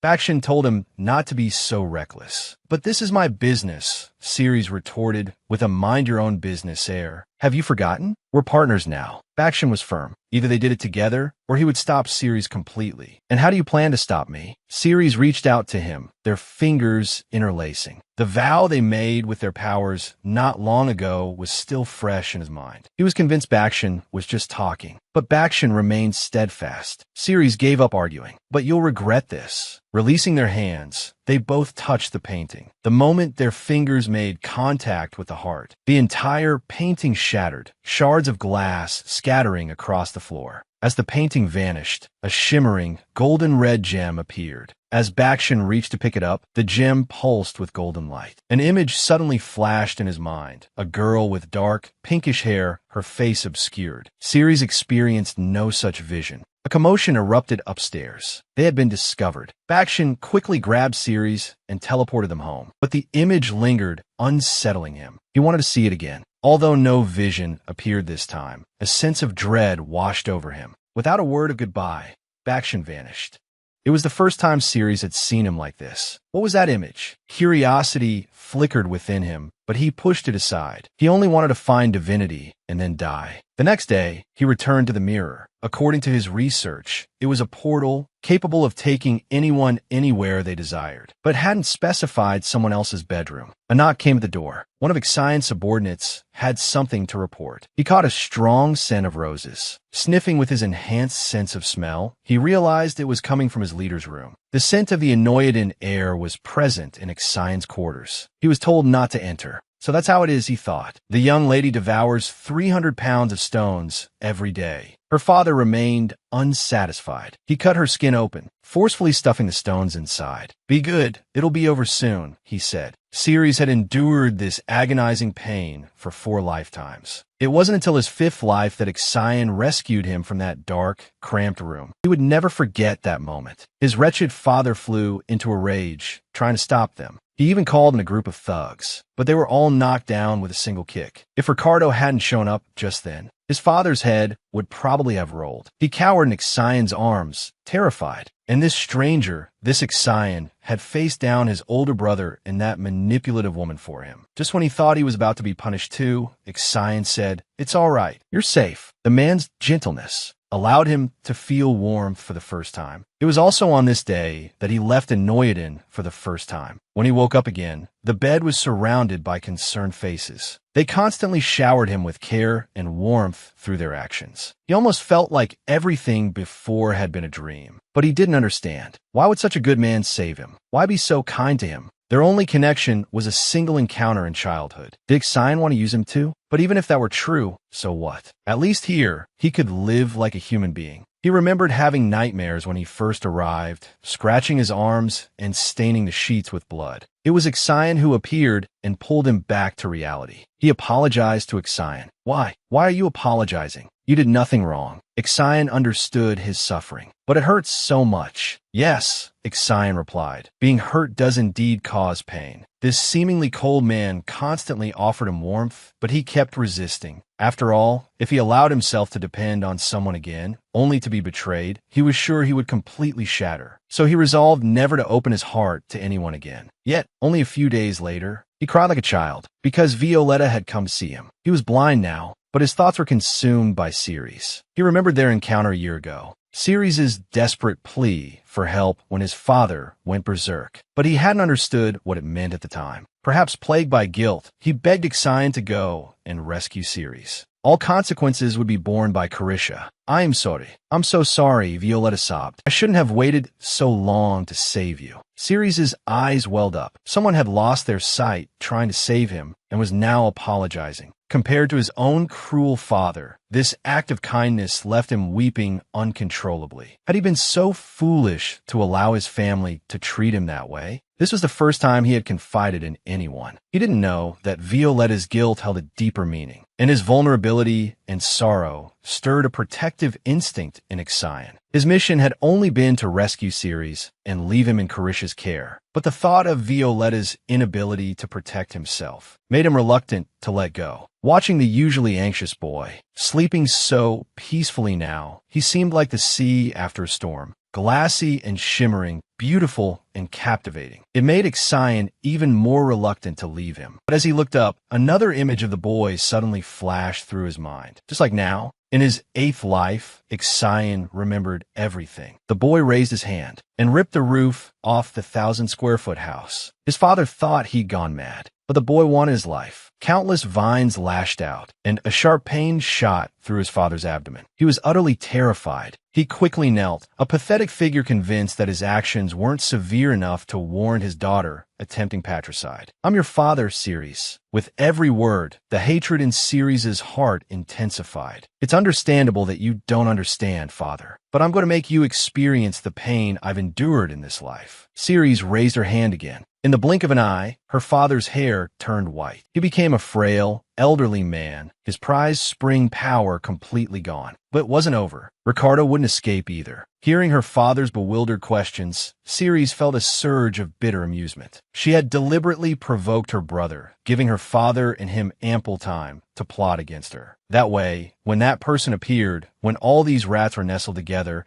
she could exterminate them all at once. But now, she no longer wanted to formally strip them of their family name as head of the house. "I want you both gone. Immediately. Now, get out." Only when they were gone could she find a moment's peace. The reason for her frenzy started with that mirror. She had stumbled into Ixion's room. What she thought would be an embarrassing encounter unexpectedly revealed that the Beljet family possessed something similar to the mirror. It was a golden spear, the Beljet family heirloom. Until yesterday, the spear hadn't shown any unusual activity. Then, suddenly, there's a surge of energy. The moment she touched it, it shattered with a sharp crack. The fragments coalesced into gold, the stone identical to the one from the painting. A flash of golden light, raven black hair, a stoic face. Who was this woman? She held the golden spear, standing over an unmoving king. Though heartbroken, she plunged the spear into the king. Horrified by the bloody scene, Ceres dropped the stone. Was this what Ixion had seen? Before she could process it, fear washed over her again. Ixion picked up the stone. This time, he remembered everything he had forgotten and the person he had been searching for. Don't remember," Ceres pleaded, terrified. But it was too late. He fled back to his home. Ceres didn't know what Ixion had remembered, but it was undoubtedly connected to her. She couldn't understand. This hadn't happened in previous lifetimes. Why was this one different? Her fear escalated. Was it because of the influence of the 7th life? She couldn't figure it out, but even if Ixion remembered, it didn't matter. She planned to end this life prematurely. Suddenly, the stone in the drawer spoke. Eat me, hurry and eat me." So that was it. The king had told her to seek divinity. If this gem was the king's millennium sigh, wouldn't eating it grant her that power? As if discovering a new continent, she picked up the stone. Opening her mouth wide, she swallowed it, hoping to gain the lost power. But before she could, her father caused another problem. He'd walked right into the line of fire. That's how it all began. Thorns filled the room, bathed in moonlight. Ceres closed her eyes, savoring the last breaths of freedom. "Ceres, you're here." Hearing Ixion's concerned voice, she was filled with regret. Regret for walking alongside this man once more. She remembered her 7th life, ending it with Ixion by her side. Perhaps that was the reason for the change, despite her claims of indifference. But the memories of his past life infuriated and humiliated the man. He couldn't bear the thought of anyone understanding his pain and hatred. He was in agony. Should he just end it all now? She treated him like trash. Yet he treasured her. "Use me," he thought, "until I'm worthless. Then discard me. It won't be too late." Ceres was defeated by this person. He had considered ending it all with suicide. But what if this man remembered everything again in the next life? What then? So he couldn't do it. But this man was truly a nuisance. Not only had he moved into his home, but he was also constantly underfoot. It completely ruined his appetite. Axios had said he was willing to do anything for him, and Ceres only needed him for the 4 seasons forest. So, don't appear before me unless necessary. In other words, just be a quiet, ornamental plant. Such insulting words were too much even for the maids to bear. They expected Beljet's leader to be angry. So, Axios asked, arms crossed, head tilted, "Will you water me on time then? Take care of me? Since you've taken on a plant, you should be responsible for it, right?" Those words sent Ceres storming off. The maids were terrified. He, however, was indifferent, shrugging. "It seems I need to consider how to be a good plant." Axios' presence prevented Ceres from acting rashly. He waited until the dead of night to slip through the mirror and investigate the divinity matter alone. What is this bare landscape? He was stunned.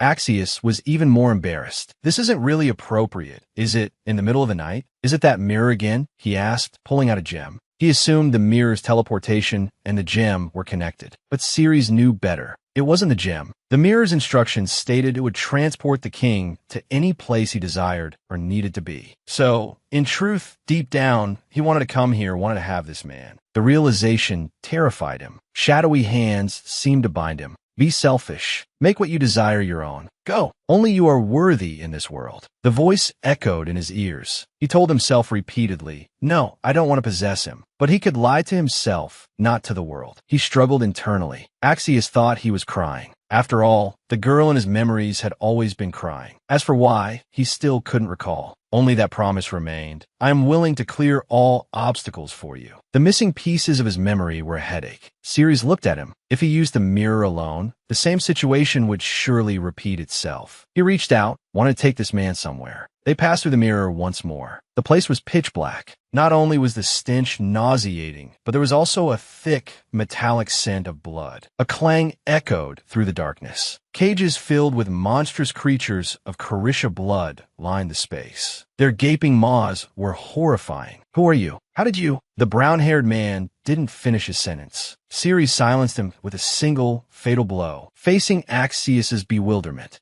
He said calmly, since we've been discovered, there's only one thing to do. The intense smell of blood sent the caged monsters into a frenzy. They seemed to be saying, give him to us. Give him to us. He granted their wish. Extending a vine, he flung the brown-haired man into the cage. Seeing Axion's stunned expression, Ceres innocently pointed at the monster, indicating she had merely lent a helping hand. She had assumed Axion would find her brutal. Leave this kind of thing to me from now on, she said. After all, your traces linger longer than mine. It's pointless if even this doesn't scare them off. She was exasperated. Suddenly, she sensed a surge of otherworldly energy. This energy seemed to be heading somewhere. She gave chase, afraid it would escape. Wait, Ceres! Axion grabbed her and pulled her away. Someone was coming. To win the girl's heart, he attacked his father, who was also his older brother. Looking down with the air of a victor, he grabbed his elderly father, no, his elderly brother, by the hair. Choose, die by my hand or hand over the leadership. What drove Chris mad was hearing that Ceres had not only driven away her family, but also turned Enoidan into ruins. Although it was laughable, he refused to be left behind. Having obtained the coveted position of head of the family, he immediately sought out Ceres. He offered it to her as a courtship gift in the name of the head of the Palvanon family. Ceres was speechless, but as long as they were one of the 4 family heads, she wouldn't refuse. She usually traveled to the Four Seasons forest with Axion. However, something unexpected happened last night. Hiding in a corner, they overheard a familiar voice. Someone from the Kalisha family had taken in the exiled father and son. Ceres sensed the energy fluctuation. Perhaps they were carrying something. She wanted to follow, but it wasn't the right time. Axion's face was covered by Ceres. He didn't know who the two were, but he smelled a familiar scent. Emerging from the secret room, it coincided with Ceres wanting to investigate the matter alone. He temporarily returned to Beljerk. In the mysterious basement, a familiar aroma, a familiar scent. Judging by Ceres's reaction earlier, one of them must be Ricardo. But who was the other person? While in the villa to the Enoidan father and son, these questions reeked of conspiracy. He initially suspected the Emery family was behind it all, but according to his subordinate's investigation, the Emerys had nothing to do with the monsters. And that painting from before? It turned out the head of the Emery family had stolen it from the royal sanctuary, simply to add to his collection. He never would have guessed the real mastermind was his free-spirited mother. She had an unusual relationship with Terzo. For the sake of their grand scheme, they decided to bring Enoidan into the fold. Although there were risks,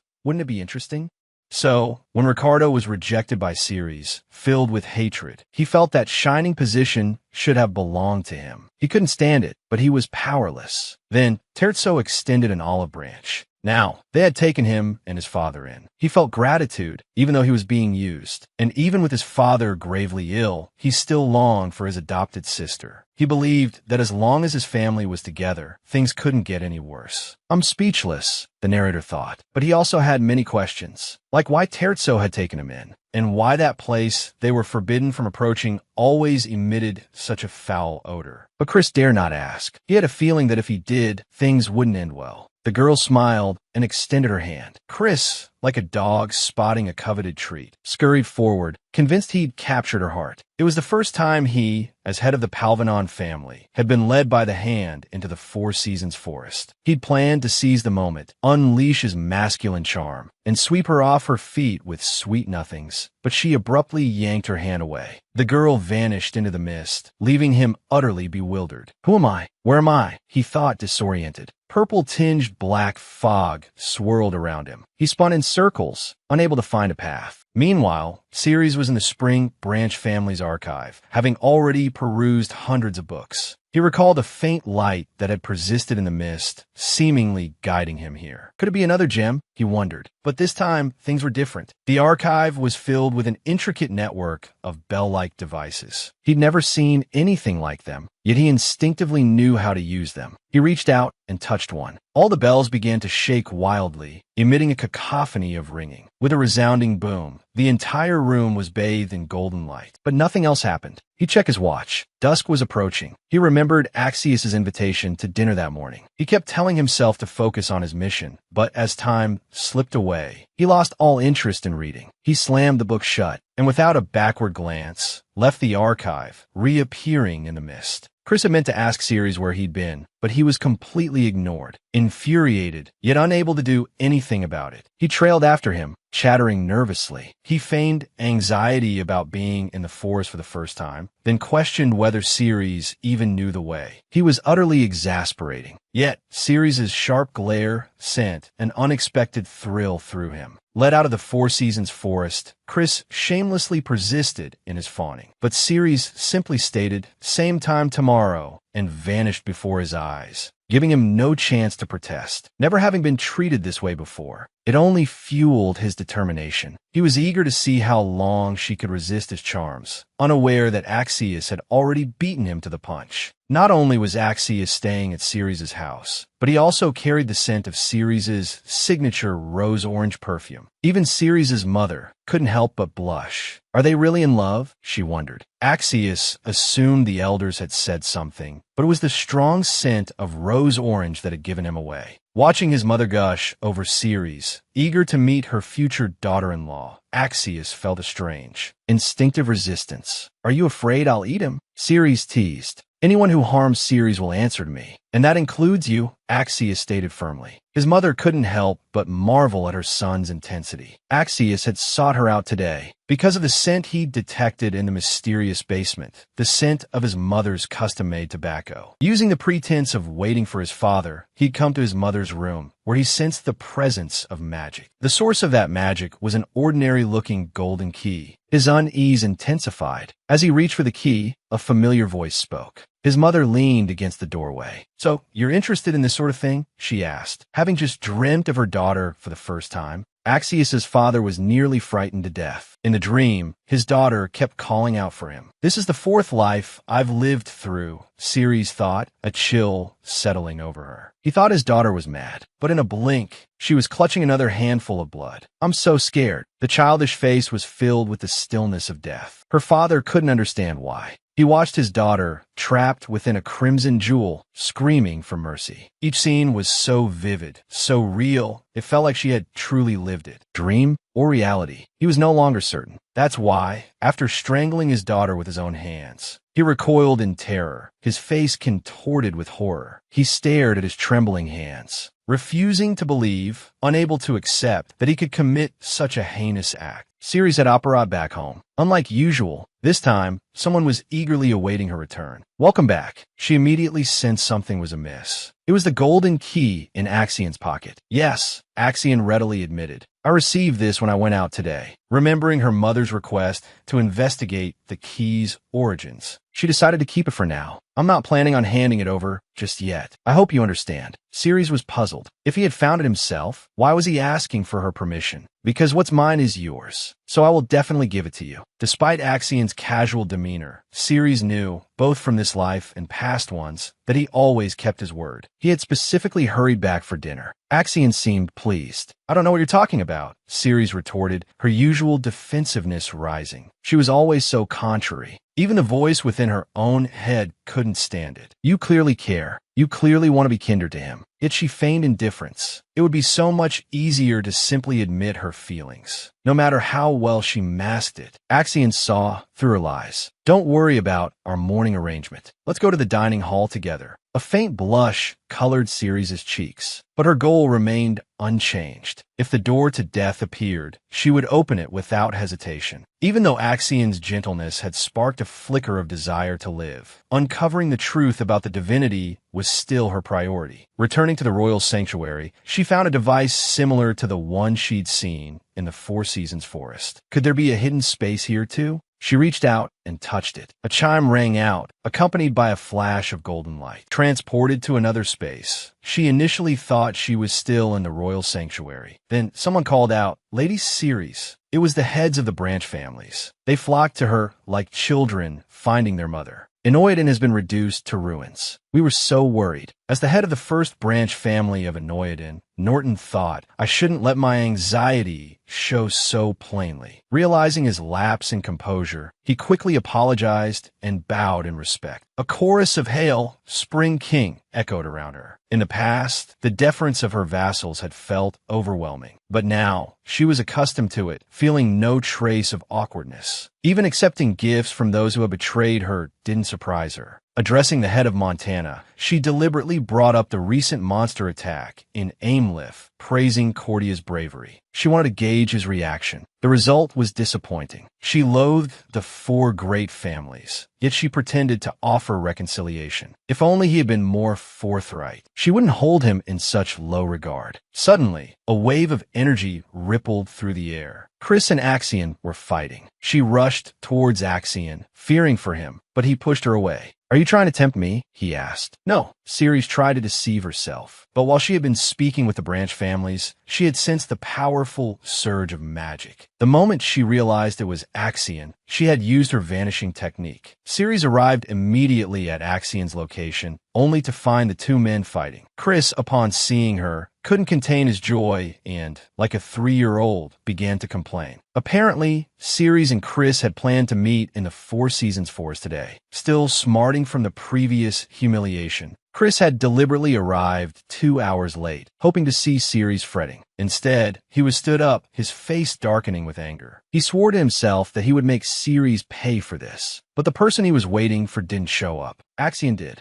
He even ignored Chris, just like Ceres had. This irritated him immensely. Using a greeting as a pretext, he deliberately bragged about his supposed date with Ceres today. Looking at the large iron gates of the Four Seasons forest, Axion realized that Chris had become the head of the Palvanon family. He wasn't about to offer congratulations, especially after hearing Chris boast about holding hands with Ceres, all while wearing that infuriatingly smug expression. His mind went blank. He couldn't understand. He had made that vow and was willing to be used at any time. Why would Ceres still choose Chris? Jealousy overwhelmed reason. Dark power gathered in his palm. If he just got rid of this guy, he would be Ceres' only choice. The instant he raised his hand, the surroundings shattered. Chris thought he'd gone mad. No, imperfectly sana. Otherwise, how could you still be standing here in one piece, talking to me? Just as he was about to unleash his killing blow, Ceres appeared, seeing her standing between them. His jealousy surged. He turned to teleport away. To his surprise, Ceres took his hand and left with him. But weren't you going to see Palvanon? What does it matter if I came here? Do you want me to go back to someone else? You know what my answer is. Remembering Chris's words, Axion felt uneasy as Ceres continued to hold his hand. Because in his memories of his fifth life, when Ceres was at Beljerk Manor,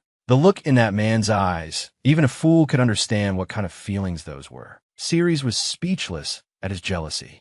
In her heart, only this man mattered most. Why couldn't he understand? Calling him a fool, she reached out and, unable to help herself, took the initiative for once. She felt like she was going crazy, but Axion couldn't pretend to be indifferent. After all, he had waited for this day for far too long. Leaning down, this time he took the lead, feeling the gentleness of her hands and the warmth of her lips. Ceres could no longer lie to herself. Before, she had always been afraid to look Axion in the eye, fearing that one glance would reveal her carefully hidden feelings. Yet, she yearned to be near him, to always be by his side. Now, she could finally face her own heart. "If only I could die like this," she murmured, teasing him, yet wanting to disappear irresponsibly. He caught her hand. "Don't do that. Don't run away. I won't let you go. So just give up." Ceres was utterly defeated. Gently, she embraced his neck, kissing his hair. Memory, intertwined with desire, pulled her back to her previous life. It was after she had been rescued and brought back to Beljerk Manor. A maid had wheeled her out to the courtyard for some fresh air. There, she saw Violetta and Axion. Seeing them laughing together, she felt a pang of sadness. Although he stayed inside all day, he had heard that the two were childhood sweethearts, and neither had ever interacted with anyone else of the opposite sex. Watching the bouquet in Axion's arms, he thought they were truly a perfect match, using the intense sunlight as an excuse. He had his attendant wheel him away. Unexpectedly, a voice called out. Axion had actually chased after him, bouquet still in hand. He had assumed he would be scolded for wandering off, stammering and stuttering for a long while, without managing to utter a single word. Unexpectedly, the man smiled gently and offered him the flowers. So they weren't for Violetta. He felt a secret surge of relief. But then, a troubling thought arose. Could Violetta have asked Axion to give them to him? Regardless, he was grateful for their care. The attendant immediately recognized the flowers as calendulas. Their meaning, happiness is sure to come. He murmured the words repeatedly, staring at the flowers in his hands, a rare smile gracing his face. He asked Axion to convey his thanks to Violetta. "But these flowers, I prepared them for you. I was worried you might be bored." Flustered, he didn't know what to say. "But if you like them, that's good." Suddenly, realization dawned, and he lowered his head, blushing furiously. He had to pretend he didn't know.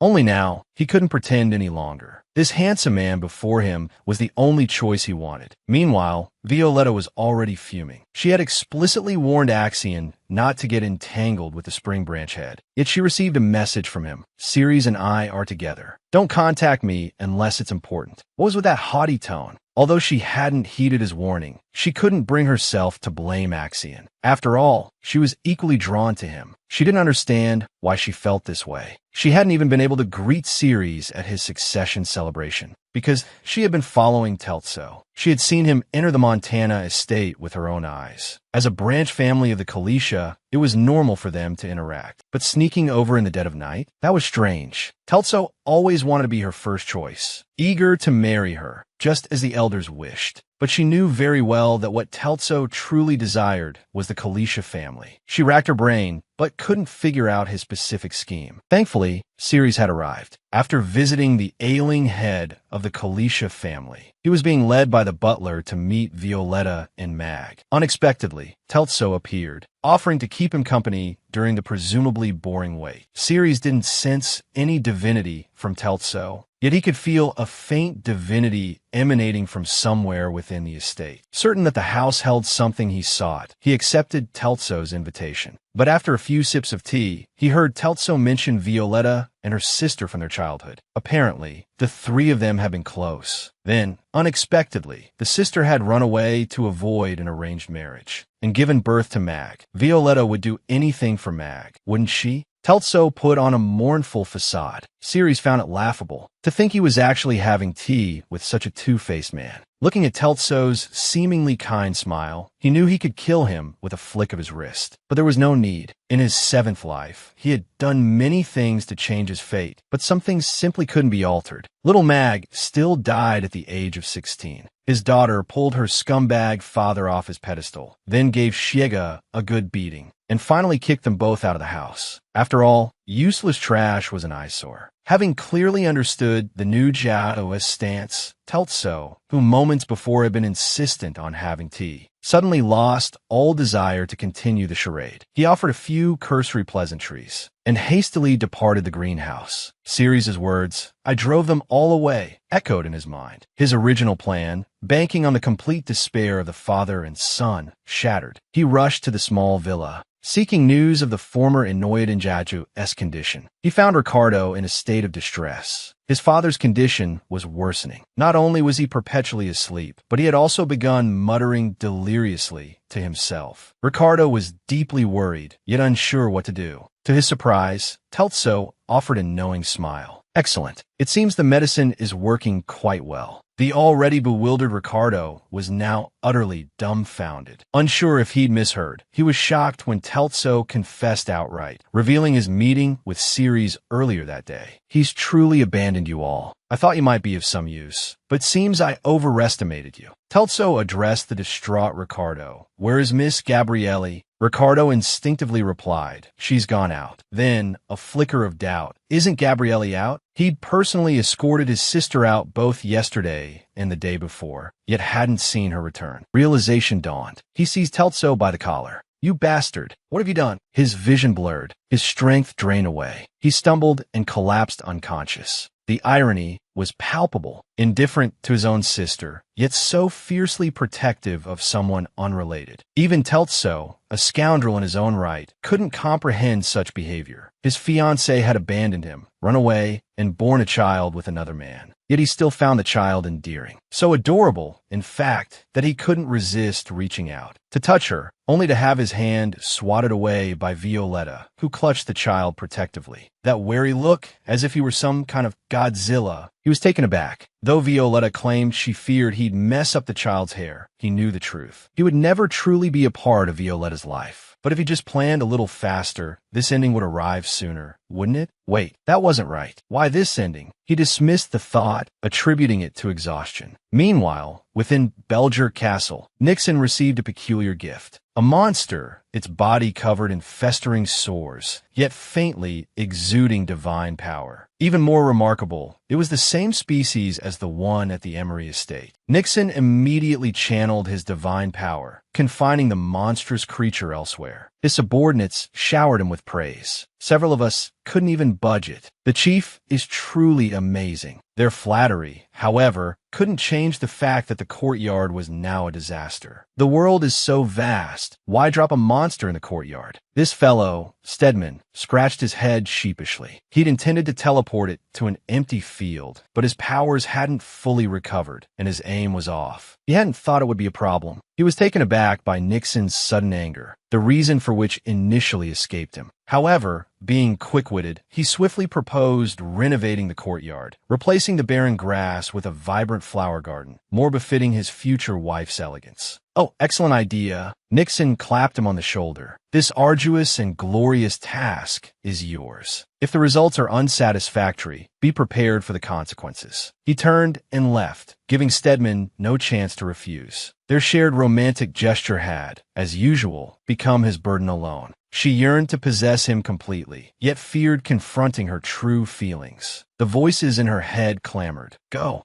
completely. Having him, Ceres sighed in relief, and down a shot of pure gold, ergo. With a whoosh, she appeared in Axion's bedroom. Axion was instantly dumbfounded. What's the matter? Why are you here so late? He asked, one hand resting on the sofa. She stepped closer, reaching out to caress the earring he wore. The voices in her head finally quieted. Axion couldn't understand her cryptic words, but the faint smell of alcohol and the slight flush on her cheeks told him everything. His erratic girl was drunk again. He kissed her slender fingers. Since you can't sleep, come here. Catching him off guard, she pulled him into an embrace. Two adults squeezed onto a small sofa, the air thick with the sweet and sour scent of love. This went on for the rest of the night. Held tightly in her arms, he felt both thrilled and overwhelmed. He wanted to push her away, but he was afraid of hurting her. He hadn't realized that Ceres was also awake. I wanted to hold you like this for a long time, she whispered, her eyes filled with a deep sadness. Axion was taken aback. Is there anything else you want to do? He asked. Anything at all. Just tell me.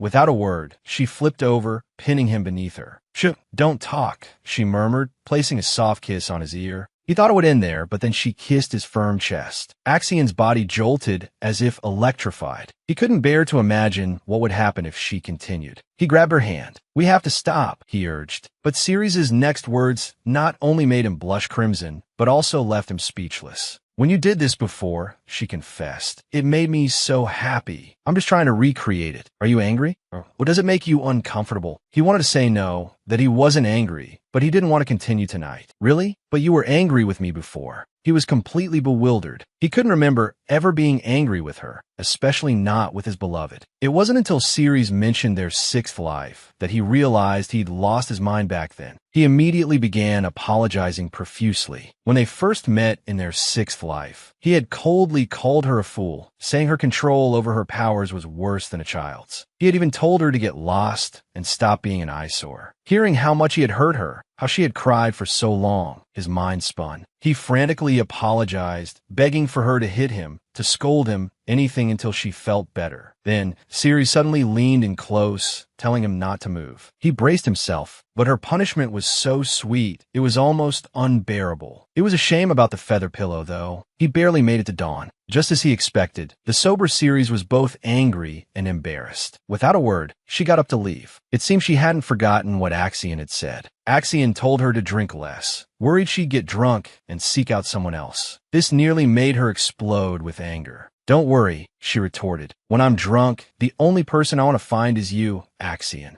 Axion slit his palm, letting 300 gene of blood flow. He spoke to the air, asking questions. His rival thought he was crazy, but then he summoned the king. Ever since the king's last appearance, Axion had wanted to return to the Four Seasons forest. He needed to know what the king had said to Ceres, but Ceres seemed reluctant to go back to the Four Seasons forest with him. After much deliberation, he concluded that Chris was the only suitable choice. So he sought him out. Well, are you here to apologize?" A man of few words and brutal action, he lashed out with a swift strike. The blow caught Chris completely off guard. He had been channeling his powers, battling his subordinates. But, worried, Chris ran towards him. "What a fool," he thought, yelling for Chris to stay back as he swatted him away with a single palm strike. But the momentary distraction proved costly. A black hand shot out, too fast to react. In an instant, his throat was constricted, his feet leaving the ground. With a whooshing sound, they arrived outside the gates of the Four Seasons forest. The gates hummed and buzzed. He was thrown roughly to the ground. As his senses returned, he realized where he was, the Four Seasons forest. Fury choked him. How dare he treat me like this? Axion stood before the stone monument, indifferent to his rage. After the celebratory feast, he and Ceres had returned here once more. He had even collected Ceres' blood in the sacred chalice. But the chalice had inexplicably fallen. Perhaps the king's remnant's appearance had been a mere fluke. Perhaps it had vanished or fallen dormant. But his gut told him the entity could still hear him. So he spoke to the air. "I have a question for you. I hope you'll answer me." Chris could no longer contain himself. This utterly unhinged man had somehow won Ceres over. When Ceres' throat had been seized just moments ago, he had caught a whiff of an intoxicating rose scent. Even more infuriating, the same fragrance clung to Axion. Anyone with a lick of sense knew what had transpired. Jealousy surged through him. He roared Axion's name, and with a furious gesture, Belgert unleashed a barrage of ice shards, a clear message of lethal intent. But Axion merely raised a hand, a casual flick of the wrist, and the ice shards disintegrated before they could reach him. "I find you rather unpleasant as well," Axion said, his hand still raised. Two opposing forces of power exploded between them. Before Chris could react, Axion had teleported behind him, seizing his rival's arm. He grabbed Chris's head and slammed it against the stone monument with a sickening thud. Blood splattered onto the monument, and a golden light emanated from the stone. The king's remnant had reappeared. Having lived for so long, it mused, its voice laced with amusement. "This is the first time I've witnessed such a display of petty jealousy. And between two men, no less. Descendant of Belgert, are you intending to offer me the descendant of Parvenon as a sacrifice?" The king's remnant propped its chin on its hand, its gaze cold. Axion didn't deny it. "Do you truly intend to offer Parvenon as a sacrifice?" The king had appeared. He finally knew the truth. He hadn't heard the entire conversation between Ceres and the king last time. Where do my memories originate? And what is Ceres' wish? Axion desperately craved the truth, but he wasn't prepared for the gut-wrenching revelation. Ceres wished for eternal rest, for his soul to be forever silenced. He yearned for true death, because from the past to the present, he had been murdered 6 times and had attempted suicide once. Yet he couldn't truly die. This was his eternal prison. The king scoffed at Axion's foolishness. Violetta had glimpsed the truth. She had warned him, but he had ignored her, even if he refused to believe it. This was the inevitable outcome. Why? Axion stumbled, nearly losing his balance. Every word about Ceres struck him like a tidal wave, crashing against his mind. Fragments of memory resurfaced, sharp and agonizing. Ceres begged him to end her life. He was unwilling, unable, but I'm tired. I want to give up on everything. Thank you for always being willing to help me, but next time don't. A hollow smile stretched across Ceres' face. Axion clutched his head. The ache in his chest was a physical thing, choking off his words. She must have been in so much pain. These memories, shards of a shattered timeline, should have remained buried forever. But when Ceres ended her life, a sliver of her soul lingered. And he had sworn an oath. He would do anything for Ceres. But this promise would force him to deliver the woman he loved to true death. The thought hadn't even fully formed when the king's remnant delivered another devastating blow. Between true death and him, Ceres would choose the former, and he would remain trapped in this time forever. An unknown amount of time passed before Chris, the unconscious pawn, finally stirred. The air, thick and oppressive, held him immobile. A sense of wrongness prickled his skin, followed by the chanted word sacrifice echoing through his mind. They were going to use him as a sacrifice. Damn them. He gritted his teeth, roaring, "Let me go." With a surge of adrenaline, he ripped through his restraints. A sickening, tearing sound followed. He turned to see Axion frozen in place. A 2-meter gash ripped across his chest. Blood dripped steadily down Axion's arm. Chris stared, dumbfounded, his first instinct to panic. "Are you all right?" Then, remembering his own injuries, he huffed. "Serves you right for just standing there." Silence hung heavy in the air. He felt a flicker of unease. He babbled on, justifying his actions, deflecting blame. Axion, as always, remained impassive. He ordered Chris to follow. "Who are you to order me around?" But when Axion actually started to walk away, panic flared. He watched the bloody footprints marking Axion's path. He wanted to tell Axion to stop the bleeding, but the other man remained unresponsive. Then, impossibly, the footprints vanished. He had no choice but to follow. They emerged from the Four Seasons forest. His subordinate, little Cutie, immediately rushed to his side. "Don't worry, I'm fine." Watching Axion leave, his mind seemingly elsewhere, he called out to his subordinate, "Raymer, has anyone said anything about Axion losing his mind?" The first time he met Violetta, he called her disgusting. Yet, instead of being offended, Violetta reacted with an almost gleeful excitement, as if she had discovered a hidden treasure. It turned out that after sobering up and leaving Belgert's mansion, Ceres had gone to the pastry shop, intending to buy some treats for Mag. But the memory of the previous night still stung. Regret was a useless emotion now. What happened next was even more baffling.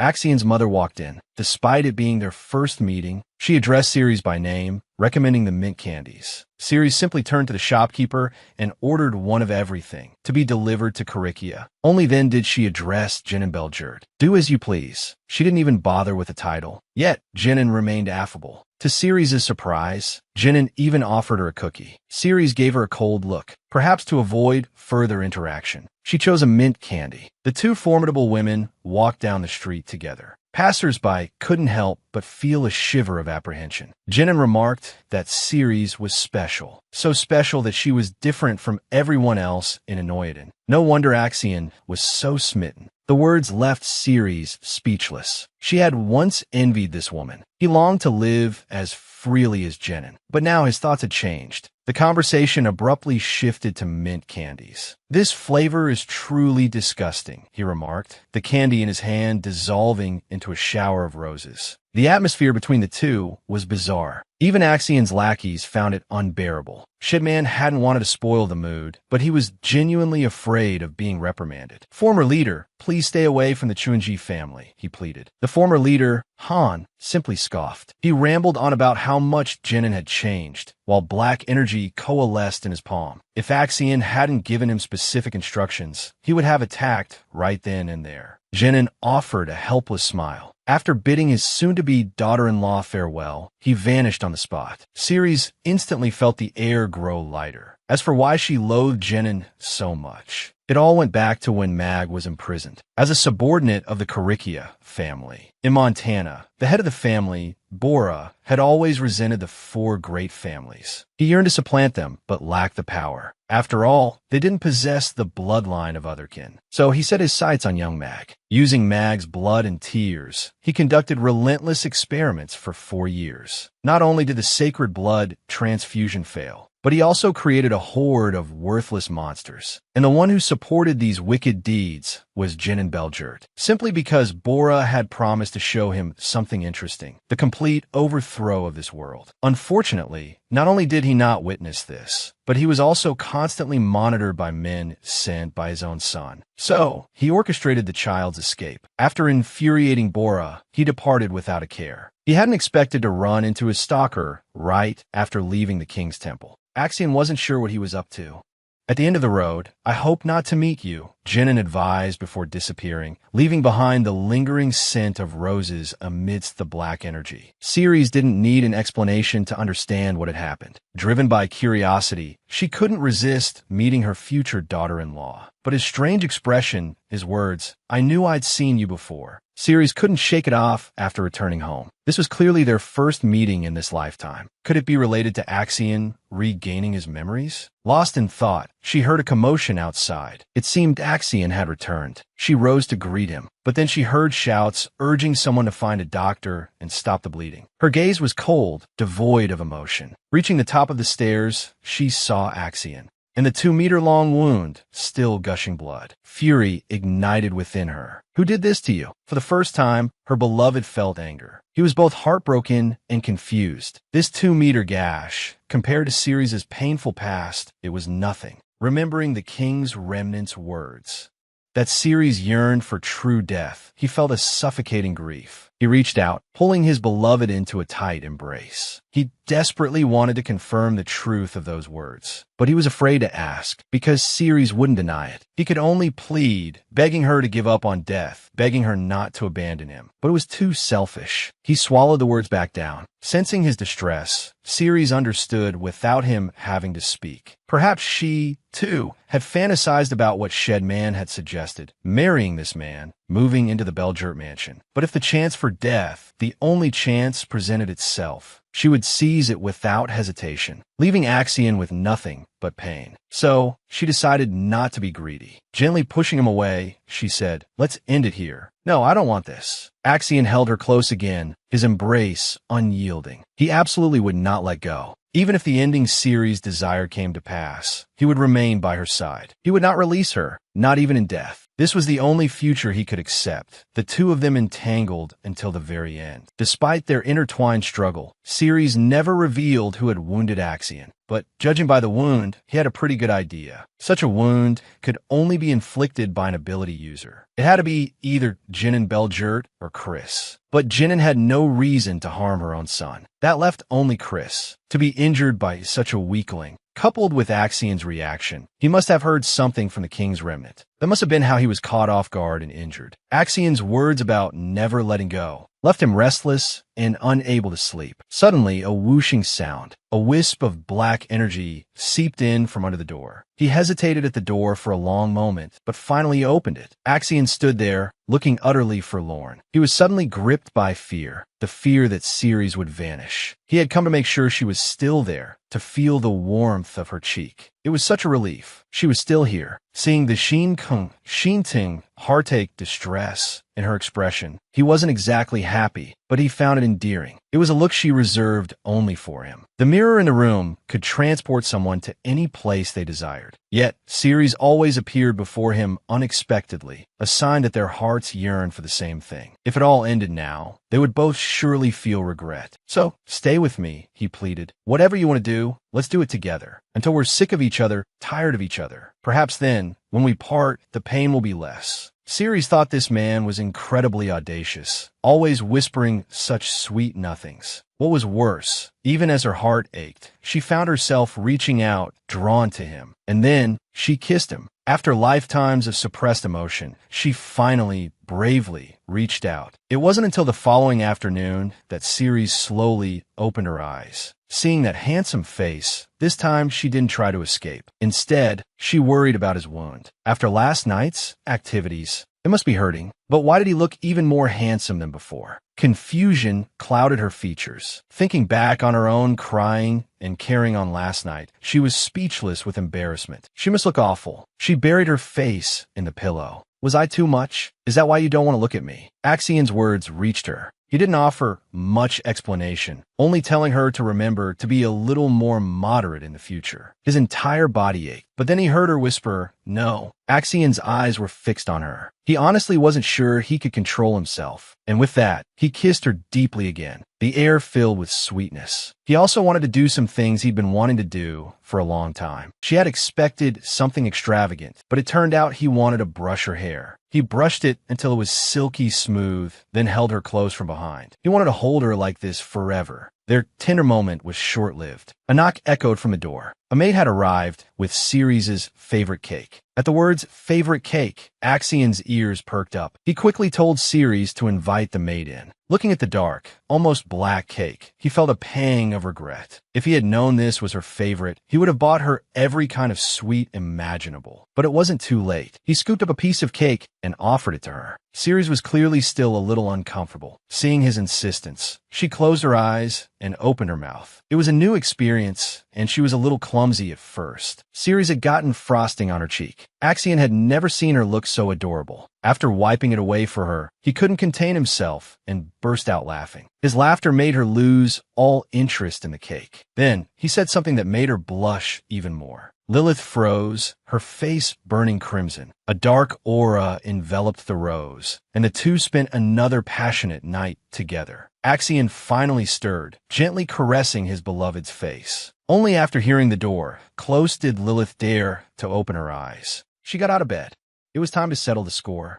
After 2 days and nights of bliss with Lilith, Axian finally turned his attention back to business. He'd barely stepped inside when he was met with a soul-searching question from a subordinate who had tried to contact him 999 times. "Where have you been these past 2 days?" The subordinate looked utterly dejected. Suddenly, a captivating scent of roses wafted through the air. "Oh my God," Shedman thought, instantly understanding. When the leader moves to Enoidan, he absolutely has to take me with him. He quickly reported on the former leader, Hans, meeting with his future wife, Ceres. It seems she wasn't very fond of him. Shedman wore a foolish grin, enjoying the drama. Oh dear, what's the leader going to do? Seeing Axian's patience wearing thin, he finally presented a few ruby shards. These are the cause of the animal mutations. They also cut off the monster's breathing. Ever since they found that monster, Axian had tasked Shedman with conducting experiments. But whether it was with abilities or ordinary weapons, it was incredibly difficult to kill the monsters. The ruby inside their bodies had to be completely shattered. Looking at the fragments in his hand, Axian realized the gravity of the situation. He immediately went to Coricia to find Violetta, but the first thing she asked about was Ceres. Even little Mag came running, drawn by the scent, only to find it was Axian radiating the aroma of roses. Disappointed, Mag left with a pout, prompting Violetta to scold Axian for his shamelessness in carrying another woman sent around. Seeing Axian's unrepentant attitude, she could only sigh in exasperation. She finally allowed Axian to see the Coricia family head, to whom he presented the ruby shards. The head, with his discerning eye, declared it was 80% certain it was Coricia blood. To be sure, he wanted to capture another monster for confirmation. But since Belgert had purged the empire of monsters, capturing a live one was now incredibly difficult. Suddenly, Axian thought of a place. The basement he and Ceres had visited through the mirror. He might be able to catch one there. But until he had concrete evidence, he didn't plan to tell the Coricia head. But the head already seemed to have a premonition. An unsettling wind was about to blow through Coricia. His words hinted at his cousin, Terzo. It was unclear whether this was the unfounded worry of a dying man or a true premonition. Seeing his own health decline day by day, he entrusted his daughter, Violetta, and grandson, Mag, to Axian, hoping he would keep them safe from harm. Seeing Axian readily agree, he felt both grateful and relieved. But he had one more request. He produced a glowing box. The moment he opened it, Axian's heart skipped a beat.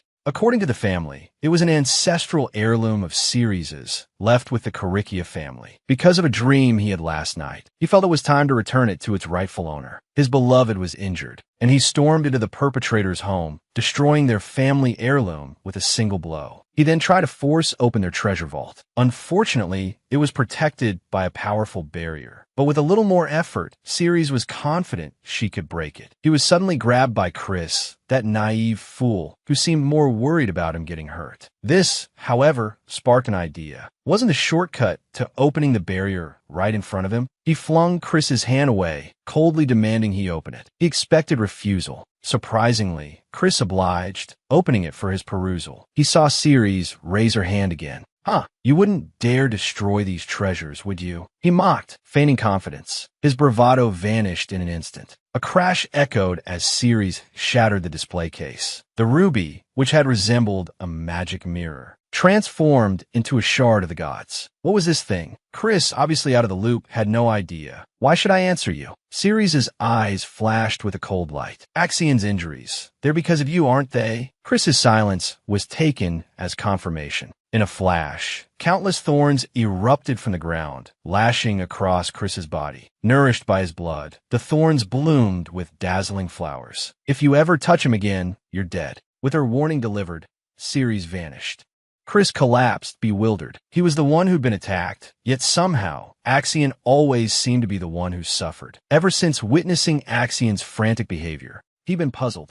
And even stranger, Corycia's lost heir had been found. He'd even made a serious proposition, offering Corycia's tears exclusively to Parthenon in exchange for an alliance in some grand scheme. He'd assumed it was Corycia's idea, but Terzo gave a knowing smile. This is a proposal from myself and the Elder Council, though it will soon become Corycia's. Clearly, there was internal conflict within Corycia. Before Chris's bewildered mind could process this, Ceres arrived, ready to tear the place apart. Meanwhile, back in Corycia, Axion emerged, holding a box. He stared at the pocket watch-like object within, his face etched with unconcealed sorrow. This thing, it might actually make Ceres disappear forever. The cruel irony was that he had to deliver it to her himself. Dejected, he returned home, placing a gentle kiss on his wife's cheek. They embraced with a sweetness that suggested the world might end the next moment. When he produced the box, Ceres was surprised, but seeing Axion's grief, she bowed her head silently. He murmured, "I miss you so much. Kiss me again," as if to reassure her. The second hand ticked. His mind drifted back to the Four Seasons forest. She was the king's most beloved, but carrying another's child. She was willing to forsake immortality and the power to command all things, just so the king would allow her child to live. But the time of their original covenant was fast approaching. The king understood her yearning for motherhood, but the appointed time could not be postponed. He promised her, however, that when she and her child reached the end of their lives, they would experience no pain. This was the memory fragment Ceres witnessed. The look of astonishment on Anoiadin's ancestor's face suggested he'd guessed the truth. He stood motionless, his body icy cold even when Axion embraced him. Meanwhile,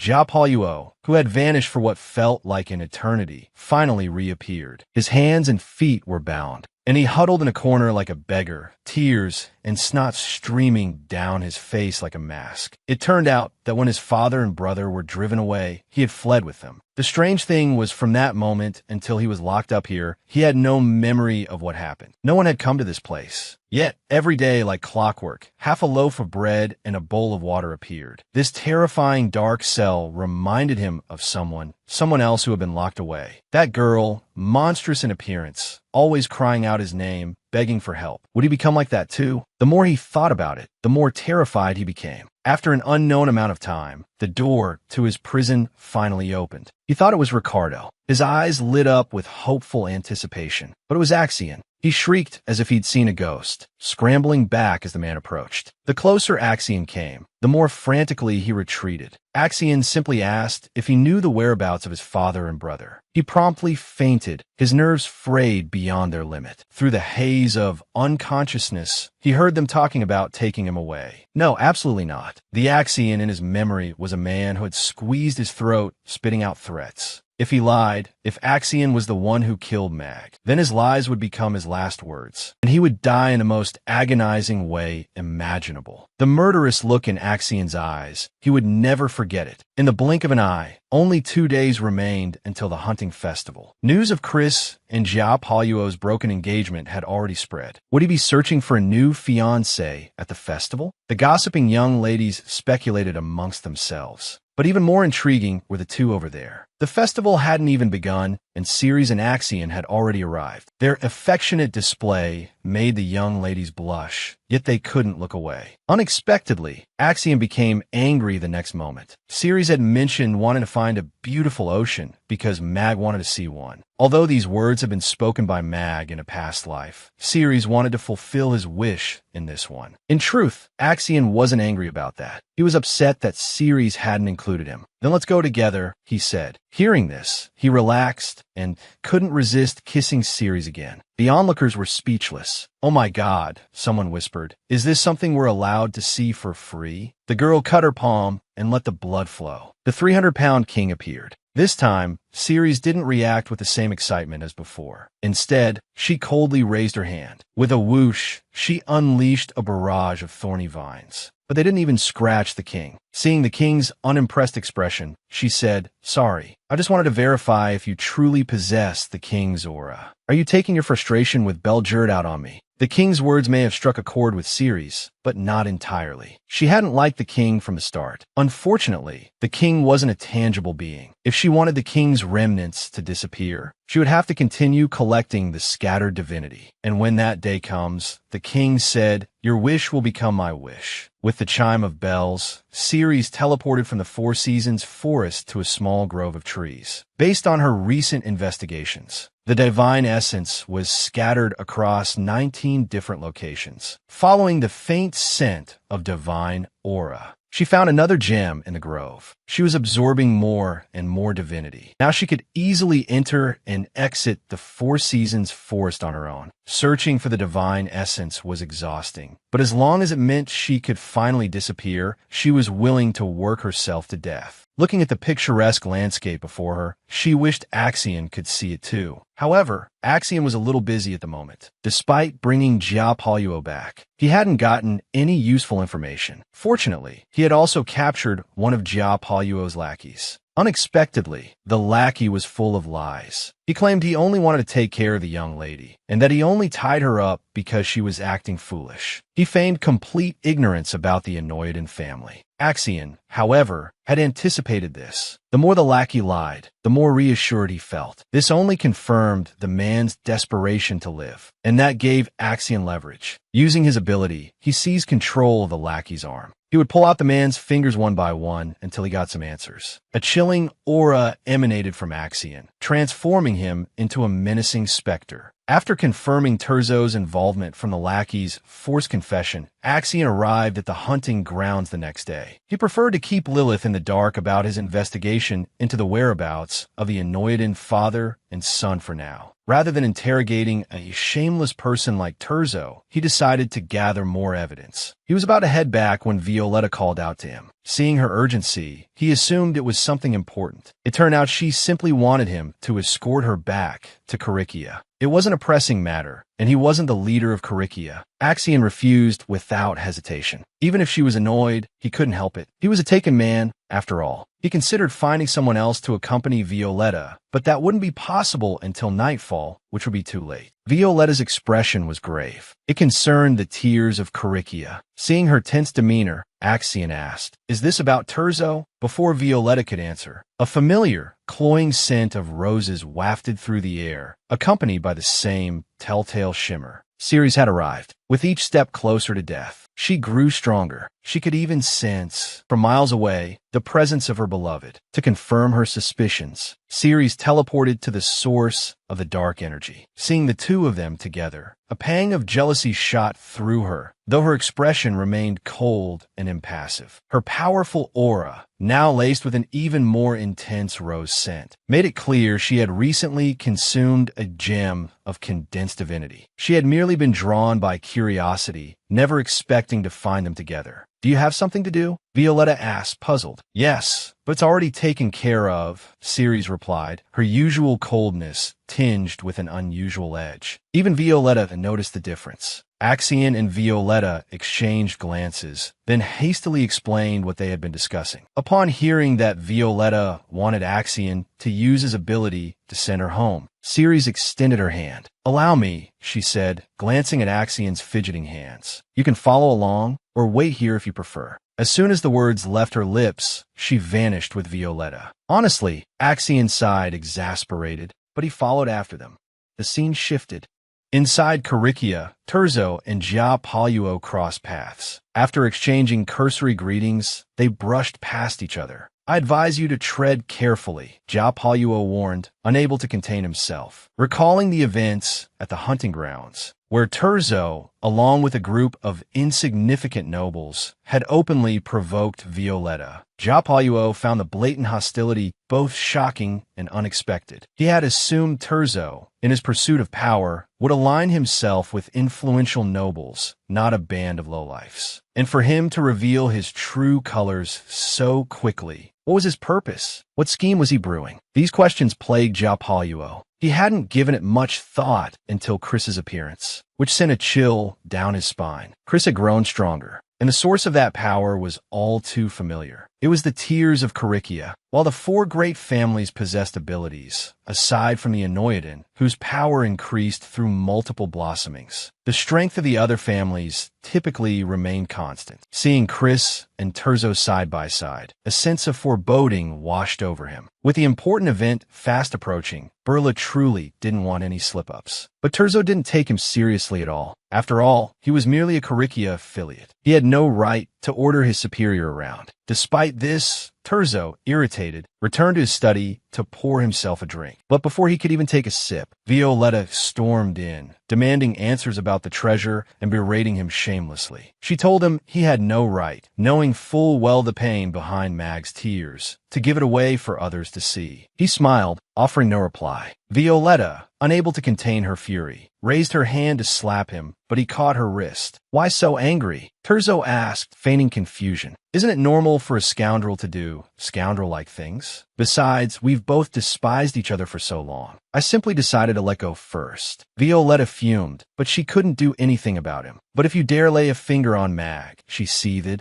"I will stake everything, and I will make you die in the most horrific way imaginable." The cloying scent of roses that clung to him lingered in the study long after he left. Such a potent aura. Terzo sensed danger. Ceres and Axion, just what kind of variables will they introduce? I'll need to reassess. The first time the girl took the boy out, they were intercepted by her past life's former lover. Apparently, on the day he stormed into Parthenon, Chris had seen a phantom of her past life. The love and hate intertwined between him and the girl. If it was an illusion, why did it feel so real? As if it had truly happened. His gut told him Ceres must know something.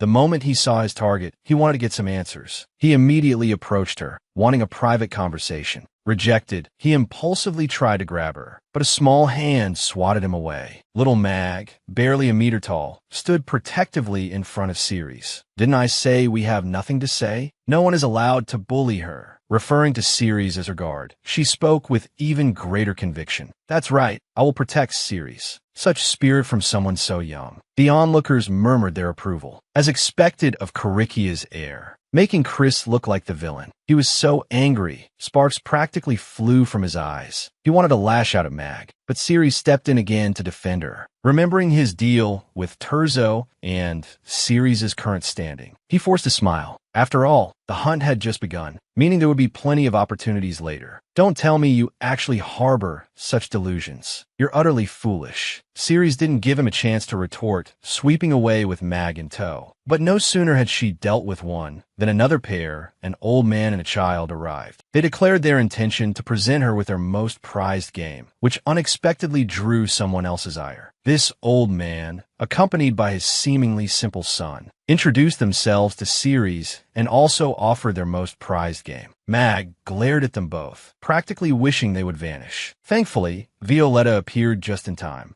breaking the awkward tension. But before they could exchange more than a few words, Axion arrived. Ceres playfully scolded him for being late. He expertly pinched her cheek, but explained he needed to return home briefly. The sudden display of affection caught everyone off guard, especially little Mag, who looked as forlorn as a puppy. Meanwhile, in a basement somewhere, a pitiful creature wailed in its cage. Even Jinan couldn't bear to watch. Deej looked even worse than the monsters. Seeing someone approach, he barked and howled like a madman, tried to use his status to intimidate them. But the moment he heard about his son, his face went blank. Only now did he realize his precious son had also been kidnapped. His agitation mirrored the monster's own. Jinan stood in the shadows, speechless, so concerned for his son, yet so heartless towards his daughter. At the mere mention of his daughter, Jinan's expression shifted. The image of his daughter's tearful pleas for mercy caused him to tremble uncontrollably. But it was just a dream. He couldn't believe he was capable of such inhuman acts. As the woman walked further away, he desperately tried to bargain, to offer something, anything. But no one was willing to listen to him anymore, especially not the unhinged Jinan. Strange images flickered in and out of his mind. After seeing Deej, he was certain they weren't hallucinations. He just had to wait a little longer. Then he would understand what was happening. The girl had been wailing for 7 days and 7 nights. The man's mood darkened. He grabbed the girl's throat. Do you want to die? He had hoped to find some clues from the broken girl. But whether it was who imprisoned her or what happened during that time, she either couldn't remember or didn't know. She just kept wailing incessantly, crying for her father and brother. He held up a golden key. Have you seen this? She kept her head down, silent. But it was this useless demeanor that sparked fragmented memories in Axion's mind. Because Ceres was covered in blood, the manipulative younger sister had claimed Ceres was a murderer, saying she'd seen it with her own eyes. So that was it. Axion finally understood why he felt such animosity towards this face. She even used Ceres as a shield.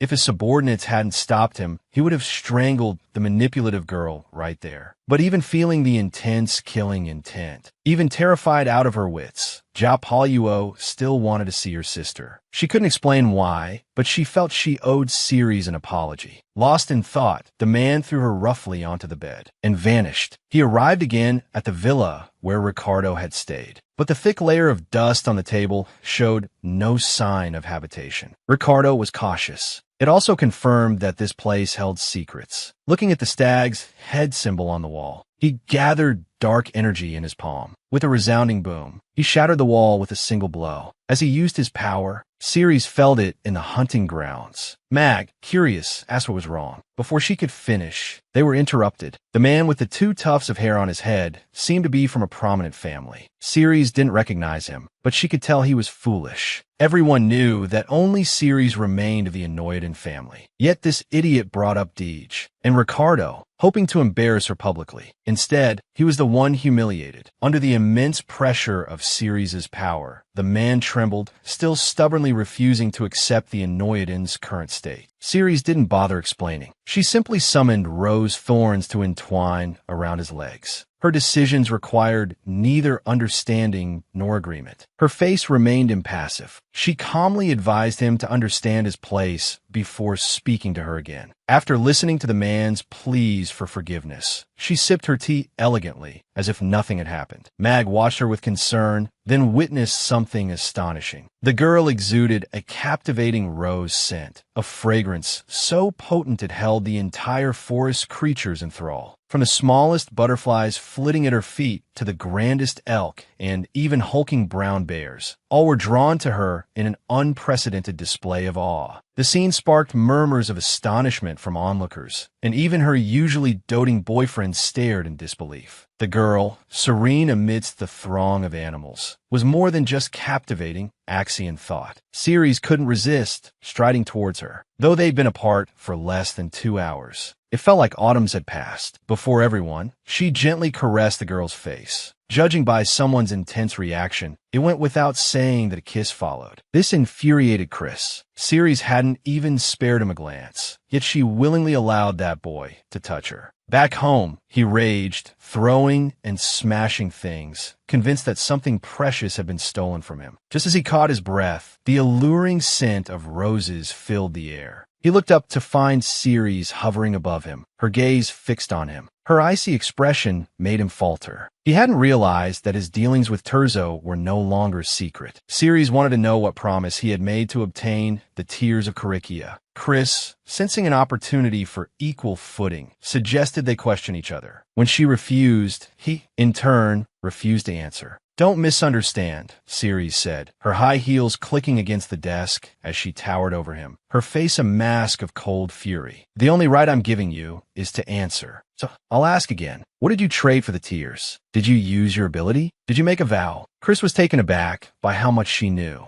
He was even more surprised that without him saying a word, she had deduced that Terzo had taken the former leader of Parthenon. He stammered that it was for his father's treatment, a lie no one would believe. His head was seized in a swift grip, and with a whoosh, they were above the lake. Predictably, Chris plunged into the water. Looking up at Ceres's cold stare, he hung his head, utterly miserable. "Don't you love only me?" he pleaded, bewildered. He couldn't understand why the girl who had once looked at him with such longing had suddenly changed. Resentment and rage flared within him, only to be met with the dismissive label of delusion. The lingering scent of roses in the air fueled his jealousy. The cold radiating from him froze the falling petals. Lying on the ice, his mind raced, but one thing was clear. He wanted Ceres. His obsession grew, spiraling into madness. Even if it meant killing Axion, he would have the woman he loved. Hoping to see his sister, he decided to follow his beloved. The moment she arrived, he appeared before her. He knew Axion would tell him anything he asked, but now that she was here, Ceres had to see for herself. She opened the dilapidated door. "Long time no see." Her sister, seeing her savior, launched herself forward, clinging to Ceres's leg, tears streaming down her face as she recounted her recent ordeal. But Ceres coldly stepped back, asking if she had eaten anything strange. Strange? She hadn't, had she? While she was still confused, Ceres touched her chin, using her ability to perform a quick, full-body scan. Just as she suspected. "You have eaten something strange," she confirmed, turning to leave. "Wait, I want to apologize to you, sister." Ceres thought her sister had lost her mind. She hadn't expected her to have regained memories of her past life. "I was wrong. I shouldn't have said you hurt Corycia's child." He was stunned for 3 seconds. But after hearing Ja Paluo's apology, it seemed she hadn't remembered everything. Otherwise, even if she felt guilty, she would never have come to apologize to him again. Listening to her repeated calls of brother, he could no longer see her as his sister. He wanted her to disappear from his sight immediately. Seeing his sullen retreating figure, Axion thought back to what had happened that night. He had told Ceres about Ja Paluo's situation.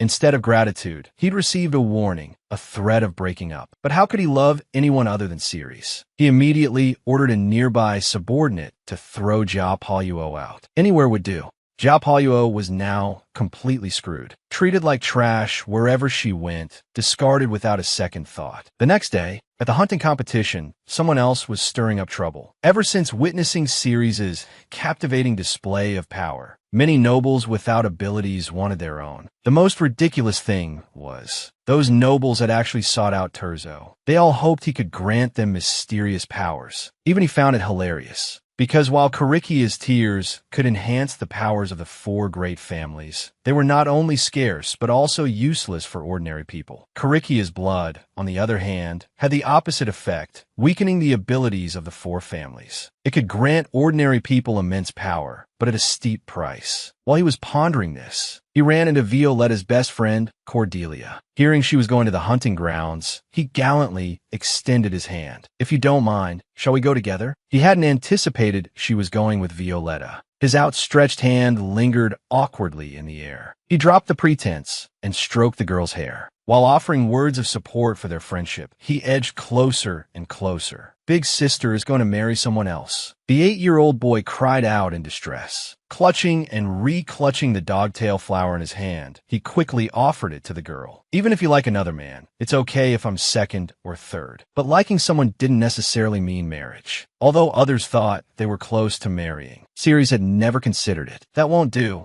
Shedman suddenly appeared overhead. He still wanted to move his residency to Enoidan. How could he do that if she didn't marry his master? The little horse, who had just been happily wagging his tail, now burst into tears. The words, "Please marry me when you grow up," remained unspoken. A strange yet familiar dark aura suddenly arrived. It was the irritating Jenin. He wasn't angered by Shedman's taunts. He was there to see Ceres. Every time he appeared, he always greeted her with flattering compliments. "I suggest you get to the point," Ceres said impatiently. He presented her with a golden box, claiming it was a special gift, but then he pulled it back, testing the limits of her patience. Meanwhile, Axion was still searching for his mother. Not long ago, he had received shocking news. The perpetually dry Seneca had completely dried up overnight. Even the surrounding area had become barren. His mother, Jenin, had also taken something. He hadn't seen her for days. He had a bad feeling. He returned to the basement he had destroyed. Once filled with mutated magical beasts, it was now eerily clean. Suddenly, a small hole in the wall caught his attention. This round, square shape, it seemed to match the golden key. He held the key, ready to insert it, then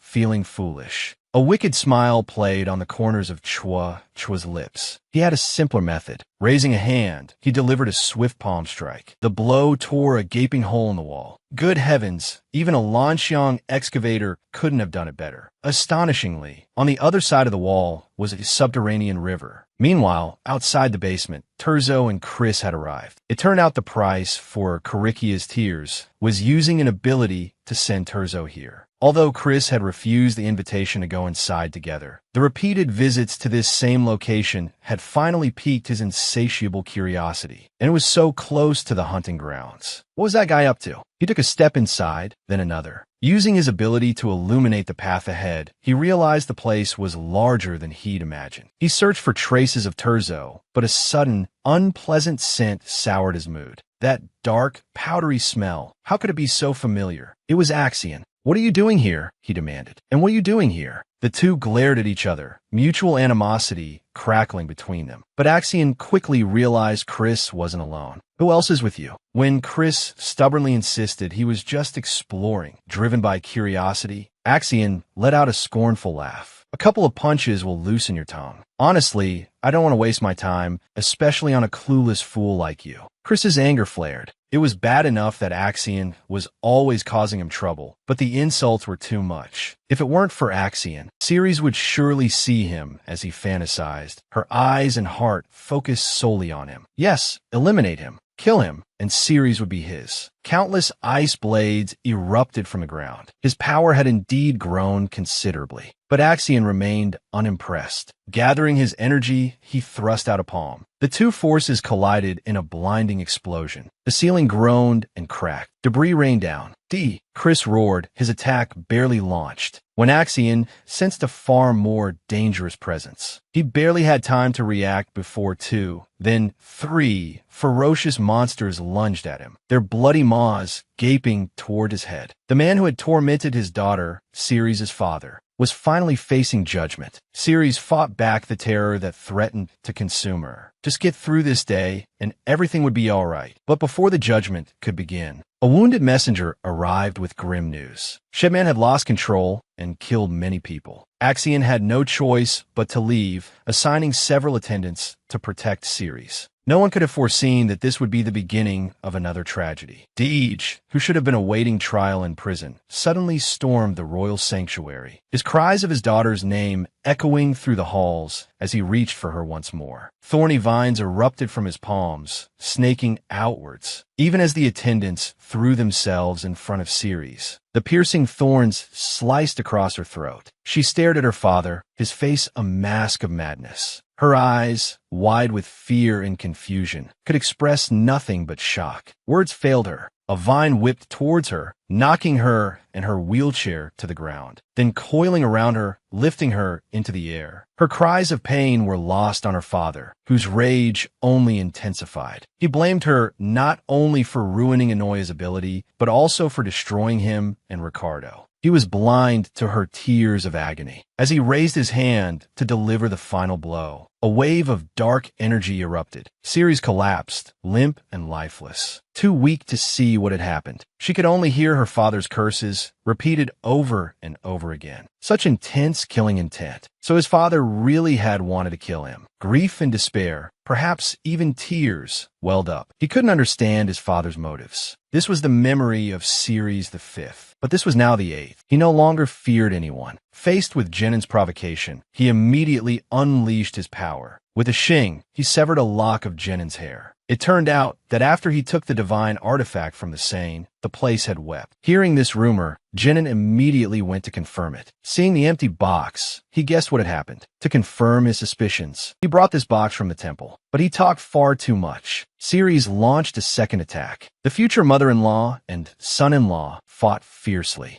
Jenin hadn't expected his future daughter-in-law to be so strong. Was it because of her blossoming powers or because of Carikia's tears? Ceres, exasperated, quickly bound Jenin hand and foot, successfully snatching the box. But after getting the box, he realized not only could he not sense any power, but the contents were also fake. He quickly found a real artifact. However, the gold ring on Jenin's little finger. Infuriated, he was about to teach Jenin a lesson when he heard terrifying sounds approaching. At that moment, Axion was being ambushed by a group of monsters. The two barely had time to react. He had intended to take them alive, but now he had to use lethal force. Unexpectedly, the monsters didn't attack him, but instead rushed towards the exit. Fortunately, Chris temporarily held them off. Axion fended off the monsters while yelling at Chris to guard the exit, much to Chris's annoyance. Looking at the crack above him, Chris had an idea.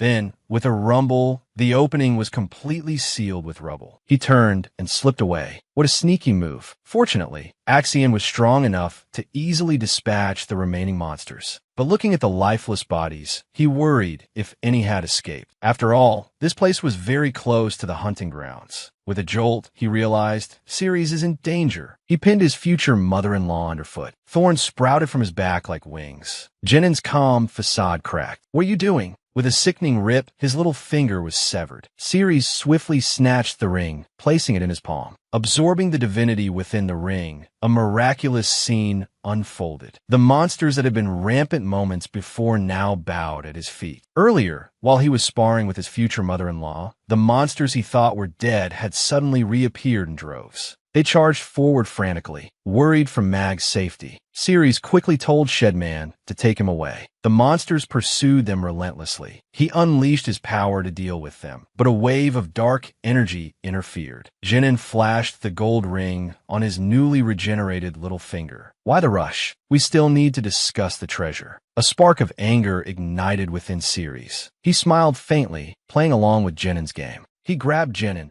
and the two vanished. Meanwhile, in the basement, Chris was still searching for Terzo. He spotted a group of monsters gathered around a small hole. Driven by curiosity, he blasted them all away with his ability. While he was still lamenting his pristine, white, buckled shoes, a rustling sound came from the hole in the wall. It was Terzo, emerging covered in blood. He ceaselessly complained about Chris being too loud, which irritated Chris considerably. But Chris focused on dealing with the escaped monsters. Pushed down his mounting questions, he had a promise to keep, to get Terzo to safety. No, not really. That pig-headed fool still hadn't realized that this entire disaster was orchestrated by their supposed allies. Terzo meant that dealing with the escaped monsters wasn't necessary. After all, before they could hurt anyone, Ceres would surely take care of them. But they didn't need to leave now, because he still needed Chris for something. That sinister smile boded ill. Yet he was the one who had unleashed the monsters, turning the hunting grounds into a living hell. Even their supposed ally, Bra, was shocked. The original plan was to lure away everyone with abilities using the monsters on the day before the hunting competition ended. Then they would make their move against Viota and Mag. But now, everything was in chaos. His daughter was with Viota. He didn't care what happened to himself. He turned and ran to find his daughter. The monsters were still rampaging, biting at everything. The men who usually swaggered about, swords in hand, were now terrified, crying, and begging for their lives. With a thud, Jenin was slammed to the ground. The intoxicating scent of roses began to spread. The monsters instantly quieted, bowing their heads in submission to Ceres. The sight stunned everyone. The way she looked down at them so effortlessly, she was breathtaking. His wife's throat had been slit. The man completely lost his mind. For the first time, he lashed out, hitting someone indiscriminately. Everyone was terrified, but his mother beamed when Ceres absorbed the divinity from the ring. A strange memory surfaced in her mind. The founding leaders of the 4 great families, on the day they were supposed to return the power, had instead cut out the king's heart. Their greedy expressions were chilling. The memory snapped back to the present. The rampaging monsters were filled with resentment. Kill them. Kill the humans who did this to us. Ceres heard it all clearly. She hadn't expected the divine aura emanating from her to make the monsters submit. When Axion arrived, he was stunned by the sight. The men present couldn't tear their eyes away. But as they watched, Ceres's powerful energy gave one of them, a green-haired monster, an opening. It quietly grabbed a nearby bow and arrow. Although Axion noticed and yelled a warning to Ceres, it was too late. Ceres was struck by the arrow. The monsters, who had been so docile just moments before, were driven into a frenzy by the scent of blood. Snarling, they surged forward. Axion shielded Ceres with his body. Everyone thought he was about to attack the monsters. No one expected the countless blades formed from his ability to slice the attacker in half. This sudden turn of events, the gears of time began to loosen.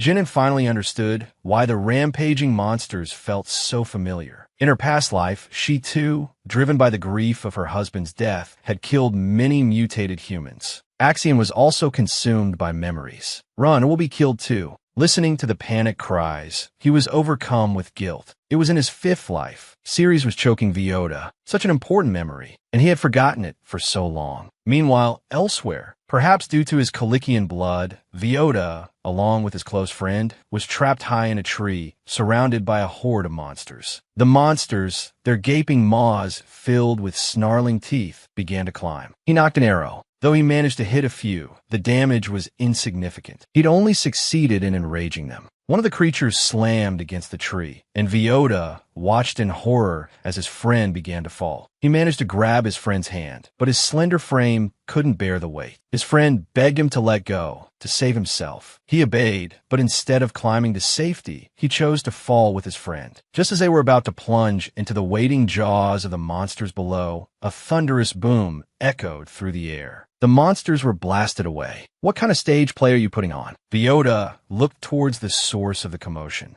It was Chris. But why would Chris save them?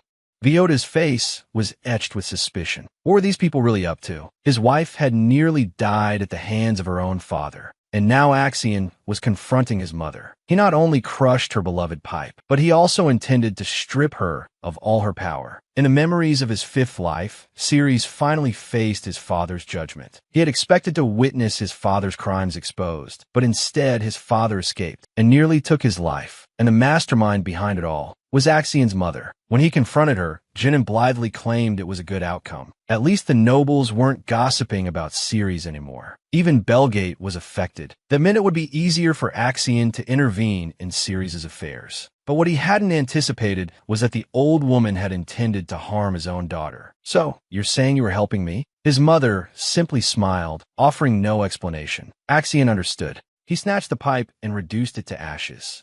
Mother, he said, the word heavy on his tongue. From now on, you had best watch even your breath. He stormed out, only to encounter Ceres in the hallway, trembling with fear. The mere sound of his name was enough to make Ceres flinch like a frightened rabbit. Axion's gaze softened with concern. He removed his black coat. Can you stand? He asked gently. It's too cold here. Let me take you back to your room. Ceres, his emotions finally settling, found himself reliving the day's trauma in a nightmare. His father's terrifying face, illuminated by 2 glowing orbs, loomed over him, berating him for harming Inoya. He tried to flee, but countless black hands erupted from the ground, holding him fast. Terrified, he reached out, desperately trying to grasp a glimmer of light. But no matter how hard he strained, it remained just out of reach. Anyone, please help me, he pleaded. As his cries grew louder, the light grew stronger. And the source of that light was Axion. Their bond was forged in that moment, though neither would admit it. Several days had passed since the upheaval in the courtroom. He requested permission to leave once matters were settled, offering to compensate for any damages his father had caused. "Why do you want to leave so suddenly?" Axion asked, a question Ceres couldn't answer. He simply replied, "It's time to pick up the pieces." But before he left, he wanted to know what had transpired over the past 2 days. He thought he was prepared for the truth, but hearing it from Axion's lips still broke his heart. Despite being arrested on the spot, his father had faced no consequences for his actions. Even Ricardo and Gabriel were merely under house arrest. Why? He agonized over the past, day after day. The marks on Viota's neck remained starkly visible. He couldn't understand. Why hadn't those responsible received equal punishment? His stillness, his unwavering silence, frightened Axion. Several days passed like this. Today was Viota's birthday.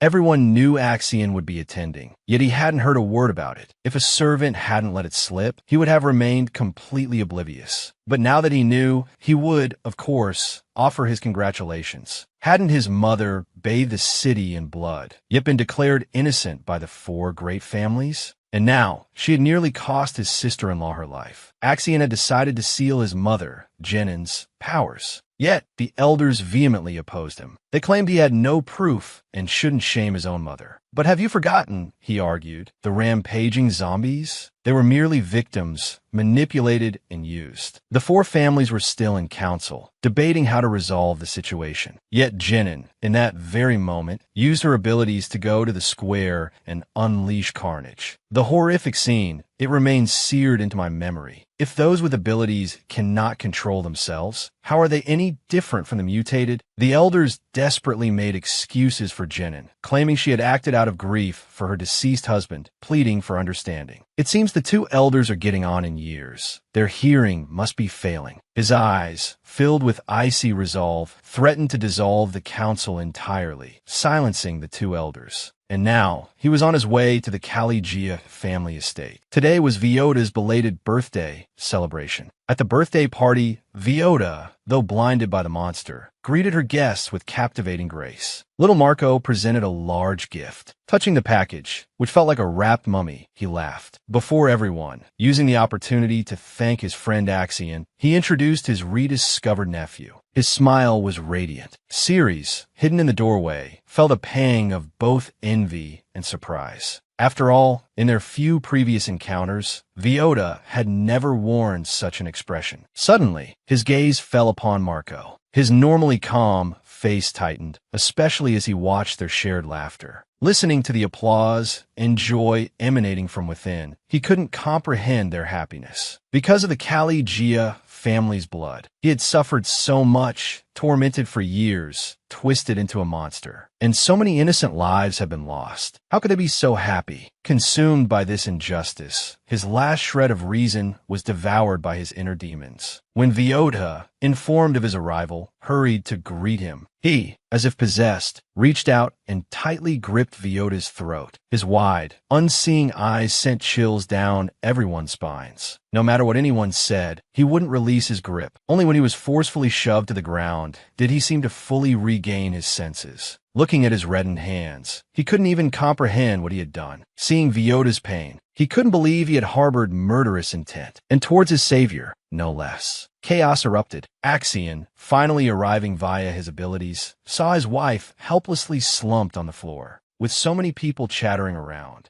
His long legs carried him swiftly to Viota's side, scooping her into his arms. They dared to gang up on his delicate, defenseless wife? When had the Caligia family become so base? Someone tried to explain it was a misunderstanding. He wouldn't listen, but this woman just choked Viota. Hearing those words, he finally noticed his equally distraught friend. His hands tightened around the throat of his savior, a horrifying act he couldn't comprehend. Those who witnessed it believed it was the onset of the mutation, demanding his confinement. Only Axion, defying the rising fear, shouldered the responsibility and forcibly escorted him away. The Calician elders were furious. They wanted to interrogate Ceres and reprimand Axion, but Viota intervened. After all, Ceres had ample reason to hate the Calician family. Pitying his plight, Viota decided to let the matter rest. He tuned out the elders' continued protests. Within Belgirt Castle, a similar scene unfolded. Shortly after Ceres was brought back, Inoa Den sent a notice endorsing Ricardo's succession, citing Ceres' potential mutation. It was utter nonsense, yet the elders, hesitant to offend Ricardo, urged Axion to send Ceres back. But Axion knew that if he did, news of Ceres' demise would surely follow. "Just leave," Axion growled, barely suppressing the urge to unleash his fury. He looked at Ceres, asleep and tear-stained. His heart ached with a mixture of tenderness and guilt. He turned and headed towards the Royal Temple prison. The prison held the victims of the Inteliquia blood experiments, those warped and twisted by the mutation. Imprisoned alongside them were the architects of their suffering, Terzo and PRA. "This is my last visit," Axion declared. "Tell me how to cure the mutation." PRA remained stubbornly silent. Axion's patience snapped. He beckoned with a single finger. A subordinate brought forth a basket filled with vials of Coliquian blood, originally preserved for research into a cure. Its true purpose was far more sinister. Axion forced PRA's mouth open.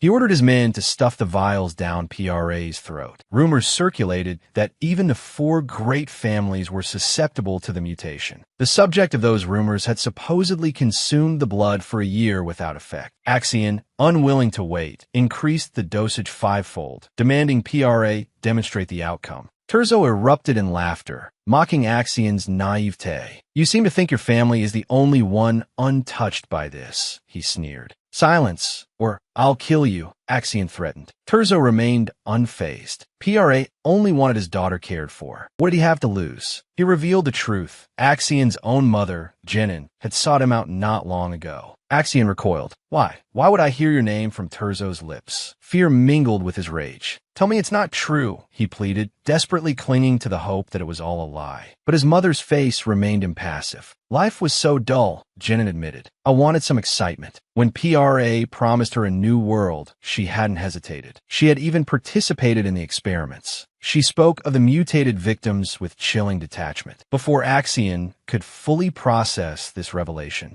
Jenin dropped another bombshell. Of the 4 families with abilities, only Belgirt remains. Even with the Coliquians inbreeding, their abilities have almost vanished. "Do you know why?" She produced a golden key. "Go," she said. "This is the truth I give you." His wife dead before his eyes. He had slaughtered everyone in his madness. The girl shunned by the world. He had taken into his home. But after the Coliquian banquet incident, Ceres had become withdrawn. Rather than face the harsh reality of waking, he preferred the solace of nightmares. Fragments of the past surfaced in his mind. Dream or reality, the lines blurred. Yet, he still yearned for Inoa Den. "Because then I could finally die." Axion's heart lurched at the words. He made the excuse that it was cold outside, that Ceres should stay a while longer. Looking at the sleeping figure in his arms, his face softened with tenderness. Recent events weighed heavily on him. He felt he owed Ceres an apology. But he knew that the moment he uttered those words, Ceres would forgive him, absorbing all the hurt and injustice. He couldn't bear to let that happen. Kissing the back of Ceres' hand, he murmured, "If you just give the word, I'll destroy everything that frightens you, everything that hurts you. So, can you give me a smile?" His face was etched with anguish. Feeling the warmth of Axion's hand, Ceres thought he was dreaming. After all, if this were real, they couldn't possibly be holding hands like this, listening to Axion's pleas. He forced a smile. "Thank you for coming to visit me in my dreams. Because of you, I'm not afraid to sleep anymore." But this peace didn't last. While Axion was away, the elders stormed into Ceres' room. Despite his pleas,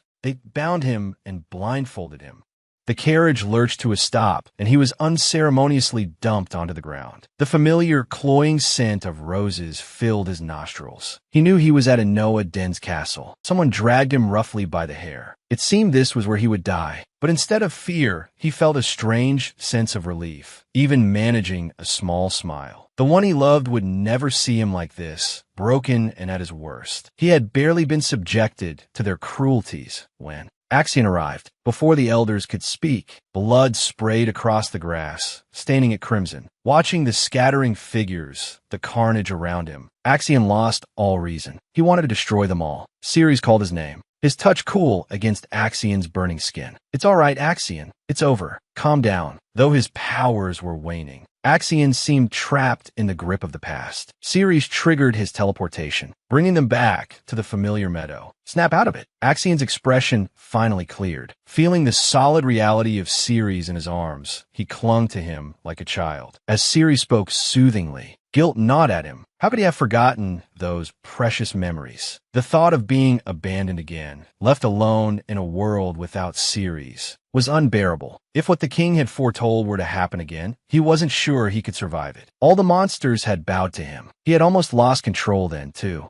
Looking into the eyes of the dead creatures, he heard the words "kill them" echoing in his mind. Ceres shuddered. If his beloved hadn't arrived, he might have truly slaughtered everyone. Even stranger, he wondered if the man who had aimed the arrow at him had been targeting the monster or him, a mutant reacting to his powers. Why had Jinan chosen that particular day to provoke him with a relic? And what of the suddenly dry Senna River? Even after 8 lifetimes, too many questions remained unanswered. What worried him even more, however, was Axion's sudden quietness. He had nearly lost control and killed someone yesterday. Yet today, he acted as if nothing had happened. He ordered his men to secretly transport the monster to Caligea and to ensure the secret of Calijon blood remained hidden. Ceres reached out, his worry evident. Should we go to Senna together? He suddenly felt the need to confirm something. At the mention of Senna, both their expressions darkened. But as the newly minted boyfriend, Terzo naturally had to stick close and act as a protector. Little did they know, their every move was being watched by a young man not far off. It wasn't long before news of the pair's activities that day reached Chris's ears. Everything seemed normal, yet unsettling rumors were swirling. Ceres' sudden appearance at Jinan's side that day, and the strange spectacle of the mutated creatures bowing before him. Though not at all humorous, everyone was saying Ceres had deliberately summoned the creatures, which led to him being shot. Hearing this, Chris was startled. After dismissing the informant, he racked his brain. No matter how he thought about it, something felt off. He didn't understand what was going on with those creatures, but he knew it had to be connected to Terzo. Yet everyone was pointing fingers at Ceres. Anyone with eyes could see Terzo was manipulating things. But Chris couldn't be certain. Even straining every ounce of his intellect, he couldn't figure out why Terzo wanted him to save Iota. Simply standing by would have easily eliminated a political rival. One thing after another, it was all too much for his head to handle. Thankfully, Bakshin hadn't mentioned anything about the basement incident, which allowed him a momentary sigh of relief. He wanted to go back to that basement, but just as he stepped out the door, he heard a commotion. The butler, maids, and his assistant were all gathered together. What new gossip was this? He approached his assistant to inquire. But before he could get an answer, he heard a familiar voice. Forced by his family to marry, he had finally snapped. He loved his cousin,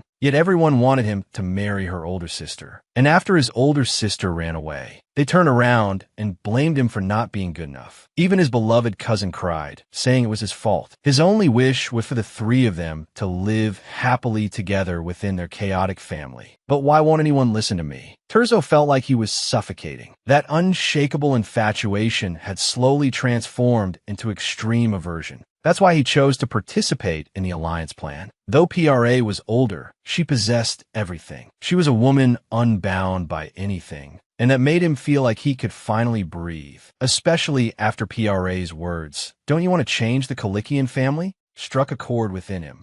So, after having Chris rescue Viota at the hunting event, he incited the elders to pressure the head of the family. He not only accused the head of the family of concealing Mag's existence, but also expressed dissatisfaction with the decision to entrust Mag's protection to Beljurt. The elders, quick to label Beljurt an outsider, were nowhere to be seen during the crucial moment. Yet they had the audacity to want Beljurt out of the picture and to bring in the head of the Palvanon family. After all, hadn't they just saved Miss Viota? It was infuriating to hear. Enough. You're overstepping your bounds. A cane slammed against the floor with authority. Kalikian matters are ultimately decided by me this old woman. If you continue this prattle, there will be consequences. The elders, as expected, dared not push further. But the matter was far from over. As soon as the meeting ended, Viota, grabid terzo. What are you doing? Why did you save me in the forest? He denied everything, claiming it was just Chris meddling. She had considered this possibility before. So for a moment, she was speechless, watching Terzo walk away. But a sense of unease lingered in her heart. Whenever Terzo was in a bad mood, he would seek out Jenin.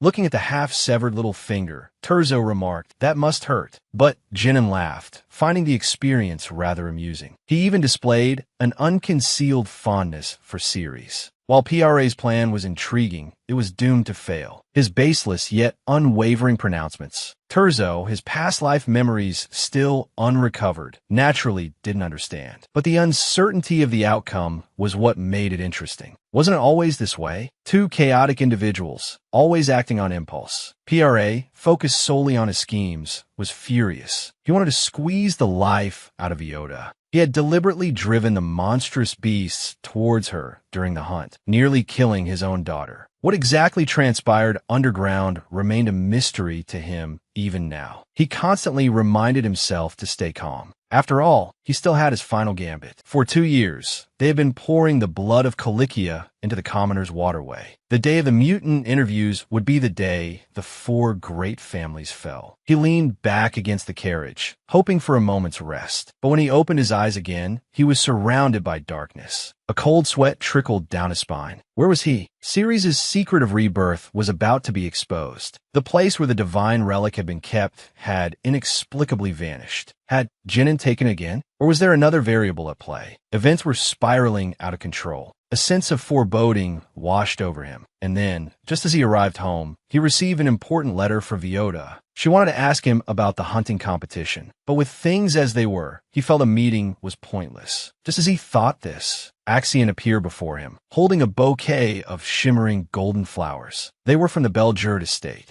They were also Ceres' favorites from his past life. He stared, mesmerized. Their rich fragrance was intoxicating. He loved Axion, and he was happy. His hands reached up to encircle Axion's strong neck. He regretted not giving in to his desires sooner. The man's warm, large hands reminded him of their first meeting in his 6th life. To escape his abusive father, he had hidden in the slums. Back then, all he wanted was to find Mag and kill him. Then his suffering would end. But when he found the place, Mag was already gone. Before he could process his surprise, he heard a familiar voice. "You're the fool who caused all this, aren't you? Leaving traces of your power everywhere, acting without thinking. It's truly pathetic." The icy expression and each precisely spoken word pierced his soul. In his 5th life, he had almost killed Viota, and now he wanted to eliminate that child. That innocent child. Shame and guilt washed over him. In that moment, he understood what he had to do. Thankfully, there was still time. He would apologize to Axion, and then they would find Mag together. But when he voiced this thought, the man refused outright. He didn't want to work with a fool like him. He tried to speak, but Axion cut him off. Just leave. He never imagined that the years of unjust abuse from his family would be so readily apparent upon their first meeting, because the way he released his power was like a performance. It reeked of arrogance. But how could the man, without his past life memories, know that this was Ceres' sole reason for existence? He had awakened with immense divine power. But under his father's coercion, he had become his brother's weapon. Those with powers learned how to use them from their elders, but he'd never had that chance. And to prevent his brother from being shamed, he had honed his abilities to be as flamboyant as possible. In this life, he had escaped earlier, but the habit remained. He wanted to search for Mag with Axion.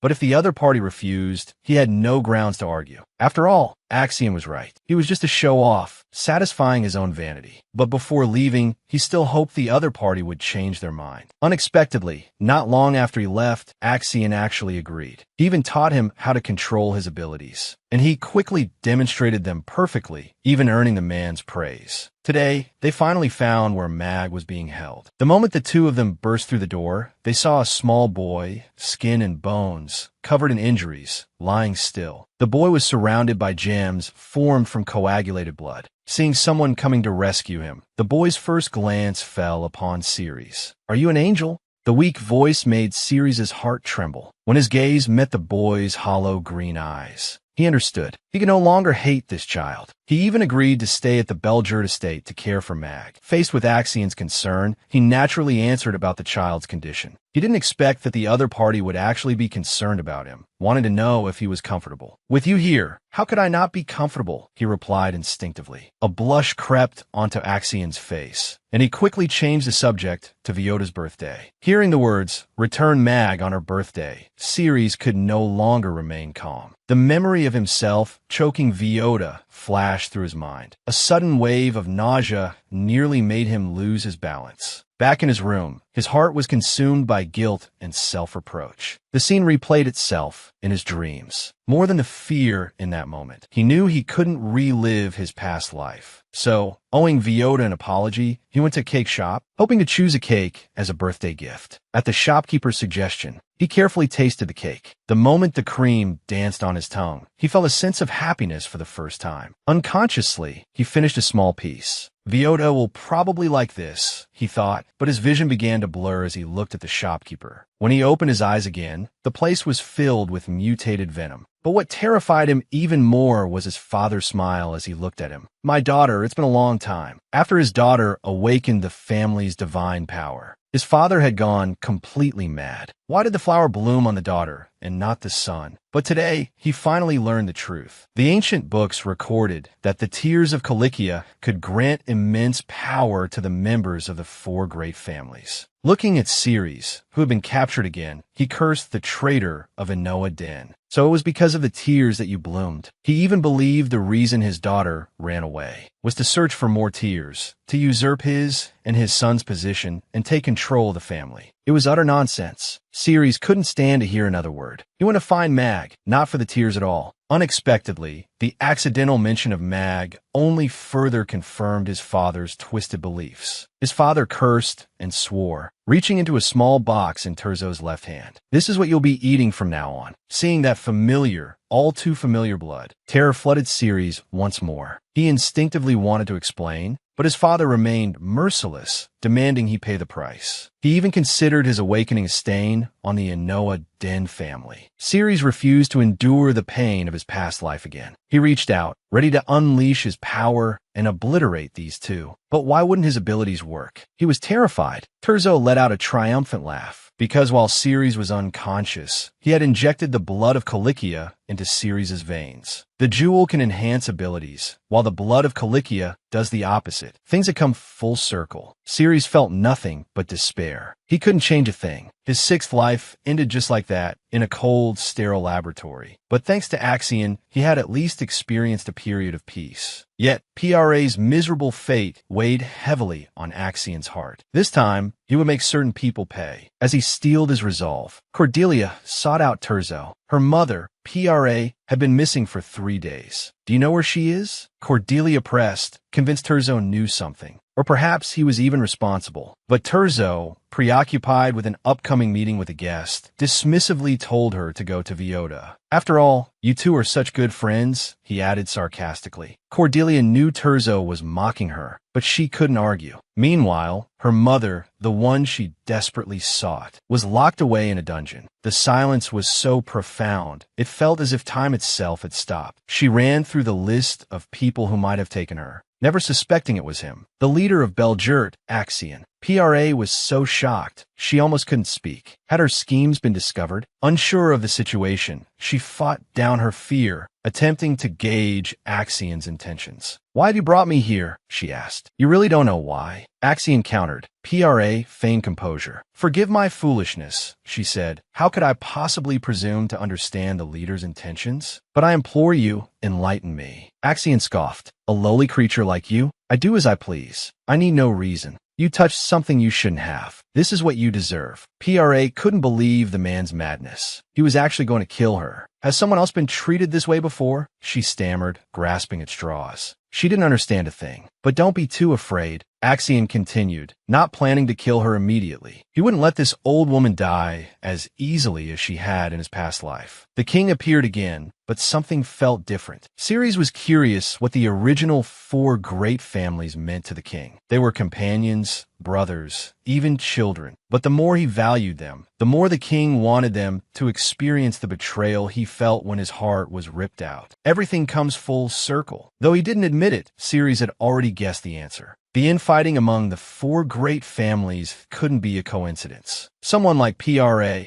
a minor player, was likely the king's handiwork. Unfortunately, the barrier meeting was over. As the king's shadow receded, Ceres slowly woke up. He had come here today to retrieve a divinity shard. Unexpectedly, a mutated monster stood guard. When he released his captivating roses, the foul beast was forced to stand down, mesmerized. The earth had clearly been disturbed. Thankfully, the shard was still in its box. But even if it hadn't been, it didn't matter. It would have found its way back to him eventually. Just as he finished absorbing the divine essence, he felt a wave of dizziness. His consciousness was pulled into another space. There, he encountered the king's remnant. Compared to before, he could sense its increased power. He could also clearly feel the monster's worry. It seemed he had been asleep for a long time. Listening to the monster's pained cries, he thought, "I'm leaving. What will become of you?" He hesitated for a few seconds, but knew what he had to do. With a snap, he put the monster into an eternal slumber. It was the kindest option. He would never have guessed, however, that the divinity relic taken prematurely last time was now in Chris's possession, a crown no bigger than his palm. Is it really that valuable, Chris? Chris muttered to himself, unable to fathom why Ceres would be searching for such a thing. A strange aura emanated from the object, unsettling him. It felt familiar, like something he'd encountered before. The memory flickered. Axion, the Four Seasons forest. It was when he was impersonating him. A woman had been there, radiating an alluring scent. The clearer the memory became, the more Chris felt a sense of unease. This was no ordinary trinket. Ordering his subordinates to continue investigating, Chris pocketed the relic and headed out, intent on hiding it away. He was intercepted by Jiaopali. He'd been avoiding her ever since her last visit. He hadn't expected her to seek him out again. Before he could express his annoyance, however, Jiaopali burst into tears, wailing, "I'm so hungry." The servants had been ignoring her, leaving her to starve for days. Chris, despite his dislike for the woman, found their negligence a challenge to his authority. He immediately ordered his men to take Jiaopali and see to her needs. As he watched her pathetic sobbing, her face suddenly morphed into Ceres's. The image was so vivid, it felt like a memory resurfacing. He immediately dispatched a letter to Inoa Denver. He needed to see Ceres urgently. Axion, now fully aware of the truth of his reincarnation, was consumed by rage. Memories of his past lives flooded his mind. His beloved Ceres, subjected to horrific experiments by his own father, had died tragically. Over and over again, Axion would make them all pay. Slowly torturing PRA, he tracked down his father-in-law. Gripping the old man by the collar, he dragged him away. This time, he had a different kind of game in mind. Jego never would have imagined that after being imprisoned in the basement by the fetal lock for so long, his escape would finally come with the collapse of the structure. He could barely walk, yet, driven by his ingrained sexism, he was determined to find his precious daughter. Seeing Axion and hearing him mention his daughter, he lost all reason. He demanded to know her whereabouts, if she was hurt, if she was well. In response, a strange energy enveloped him, and the flesh of his hand began to visibly rot. He collapsed, screaming in agony. Axion had intended to force his father-in-law to kneel before Ceres and beg forgiveness. But now it seemed pointless. Not everyone deserved the chance to repent. Meanwhile, in the dungeons, Terzo esse, madness deepened. He had captured not only Ricardo, but also the former head of the Dong family. His goal, to eradicate all supernatural abilities from the world. He believed the Calicia family's fragmentation stemmed from the inequality created by these powers. Better to erase them entirely. Producing a vial of Calicia blood, he wanted to test his theory. Were the members of the four great families truly immune to mutation? As he injected the blood into his captives, Ceres returned home,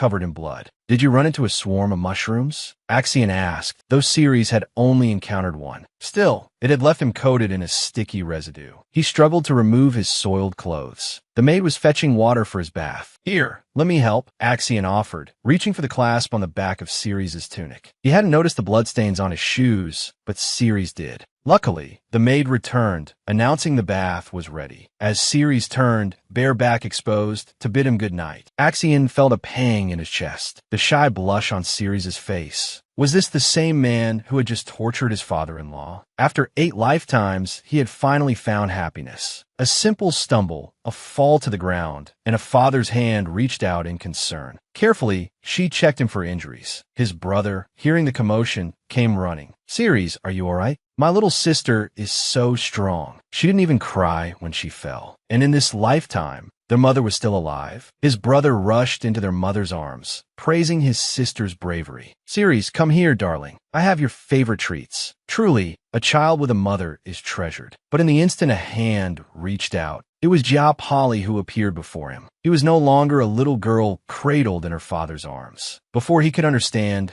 what was happening, his sister tied something around his wrist, a rose corsage, the symbol of Enoa Den. "Father just brought this back as a gift." Ceres listened, bewildered, as his sister chattered on. This happiness felt strangely unreal. Whether it was the fairy tales by his father's bedside or the joyful runs with his brother in the meadow, it all felt like a fleeting dream. He blinked and Axion was by his side. They both felt as if they had met too late. If only their parents had betrothed them sooner. But before they could fully enjoy their moment together, 2 small figures appeared at the door, calling for Papa and Mama. A son and a daughter. Such a happy, yet troublesome, blessing. Sadly, this beautiful life was nothing but a dream. Ceres woke up in a daze, seeing Axion's worried expression. Everything had indeed been a dream. It had been 3 days and 3 nights since he had encountered the king's remnant. During those 3 days, the whispers about him summoning the monster at the hunting competition hadn't ceased. Everyone said Ceres had done it on purpose. And then there was the young nobleman Axion had killed, though it was an accident. Some claimed to have seen the green-haired youth raise his sword not to attack the monster, but to aim at the Enoa Den family. Even though Enoa Den's retainers dismissed it as a rumor, the gossip only intensified. Meanwhile, Cordelia remained distracted. It wasn't just her dislike of the banquet, but also the continued absence of her mother, with no word. She had initially suspected Terzo, but his demeanor suggested genuine ignorance. A deep unease settled in her heart. Where could her mother be? The moment the rose bloomed within him, the dragon completely collapsed. Ceres languidly ran a hand through his hair, observing the astonished onlookers. After another dilution of his divinity, he had slept for 3 full days. Yet, sleep still clung to him. Axion, resting his head on Ceres' lap, worried if he should go back to sleep. "No need," Ceres murmured, stroking Axion's hair. Small animals gathered around them. This peaceful, beautiful moment reminded him of the fleeting dream. Those images felt like glimpses of the past and future, but more like the longings of his heart. Though he yearned for children of his own, it was best not to have something he couldn't be responsible for. Having Axion was enough. He had thought much would have transpired in 3 days. But his attendant informed him that aside from a few letters from Parvizan requesting a meeting, the only other news was the internal conflict within the Kalisha family and Violetta's murder of Terzo. Nothing major, really. However, there was a tea party at the Montana estate that afternoon, and he had a reason he needed to attend. Cordelia greeted the guests warmly, showing no sign of worry about her missing mother. She had been telling everyone her mother was ill. When Violetta offered her condolences, Cordelia gave the same response. After inviting Violetta to go in and enjoy herself, the people he'd been waiting for finally appeared. A red-haired woman led the group. They were all dressed like ordinary people. They announced they were there to see PRA.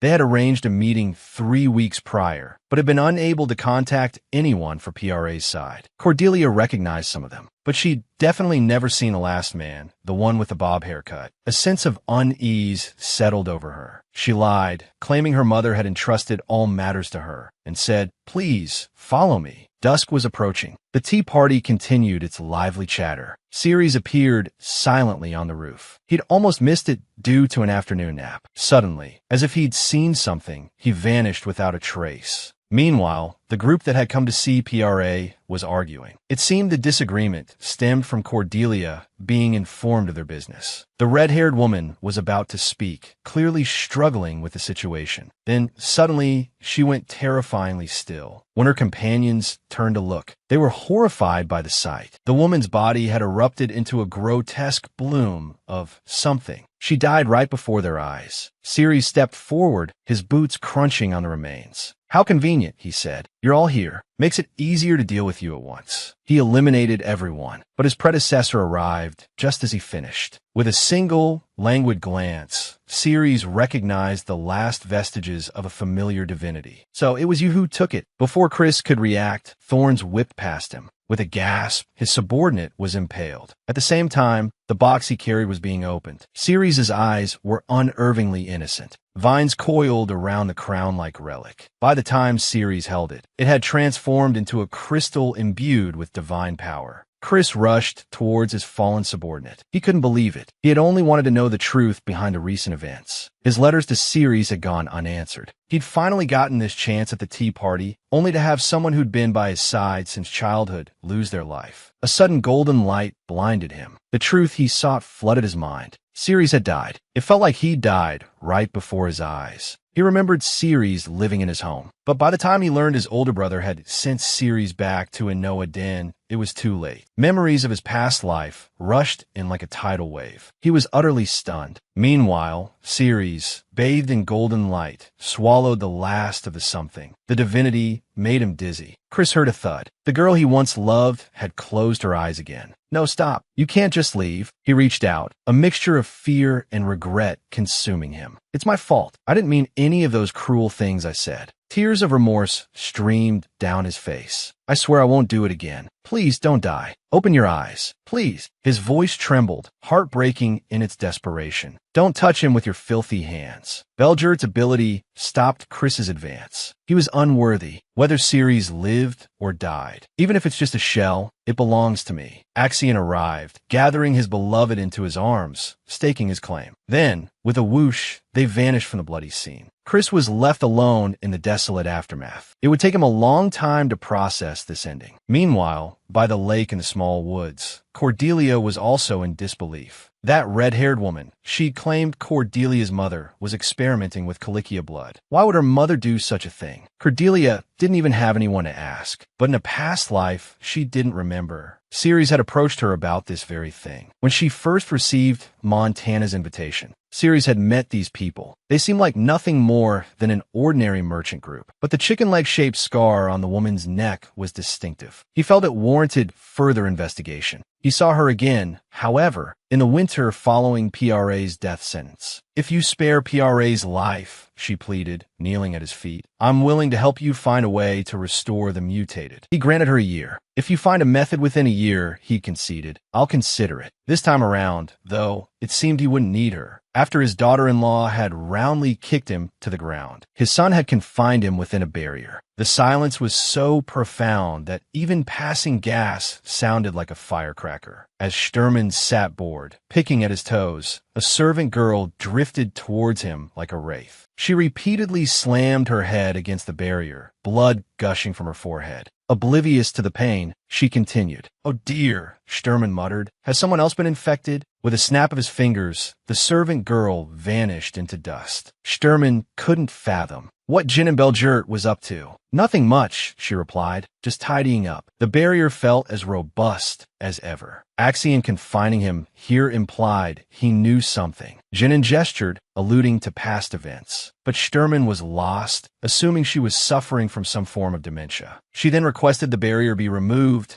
so she could meet her soon-to-be daughter-in-law, Ceres. He refused without a second thought. After all, Jinin couldn't break the barrier. Or so he thought. With a gentle palm against the barrier and a moment to gather her strength, the immense barrier began to tremble. Even with Sturman desperately trying to reinforce it, he'd underestimated Jinin's power. Though it cost her a finger, she shattered the barrier with ease. Coughing up blood, Sturman realized he'd been tricked. Jinin's aim hadn't just been to break the barrier, but to provoke him into losing control. Black energy seeped from his body. He felt the beast within clawing for release. Axion, sensing the broken barrier, knew Jinin had succeeded. His priority now was to hide Ceres. Taking the golden key Jinin had given him, he turned it in the invisible lock. The hidden chamber within the king's temple opened. He gently laid the sleeping Ceres within the sarcophagus. Rose vines erupted, spiraling around her, a breathtakingly beautiful tableau. He'd used the Belgirt space, meant for a single occupant of a generation, to hide his daughter-in-law. But here, at least, she was safe. It was the best option for Ceres now. Scattered across the floor were blue gems of varying sizes, Calikia's tears. Jinin had tried to break this barrier in past lives, but only now had she succeeded. It was a testament to her increased power. He picked up a tear and brought it to his lips. His eyes glowed with a feline luminescence. A lavender aura enveloped him, his power surging as the vines continued to spread, consuming half the chamber. Ceres, like a sleeping beauty, lay still. But in her dreams, she returned to her seventh life. Mag had grown up, yet he wasn't happy. Though they'd found a way to cure the mutated in this life, the grown-up Mag had died at some point. An unremarkable red tear held the cure for all mutated humans. Ceres hadn't imagined the gem formed from Mag,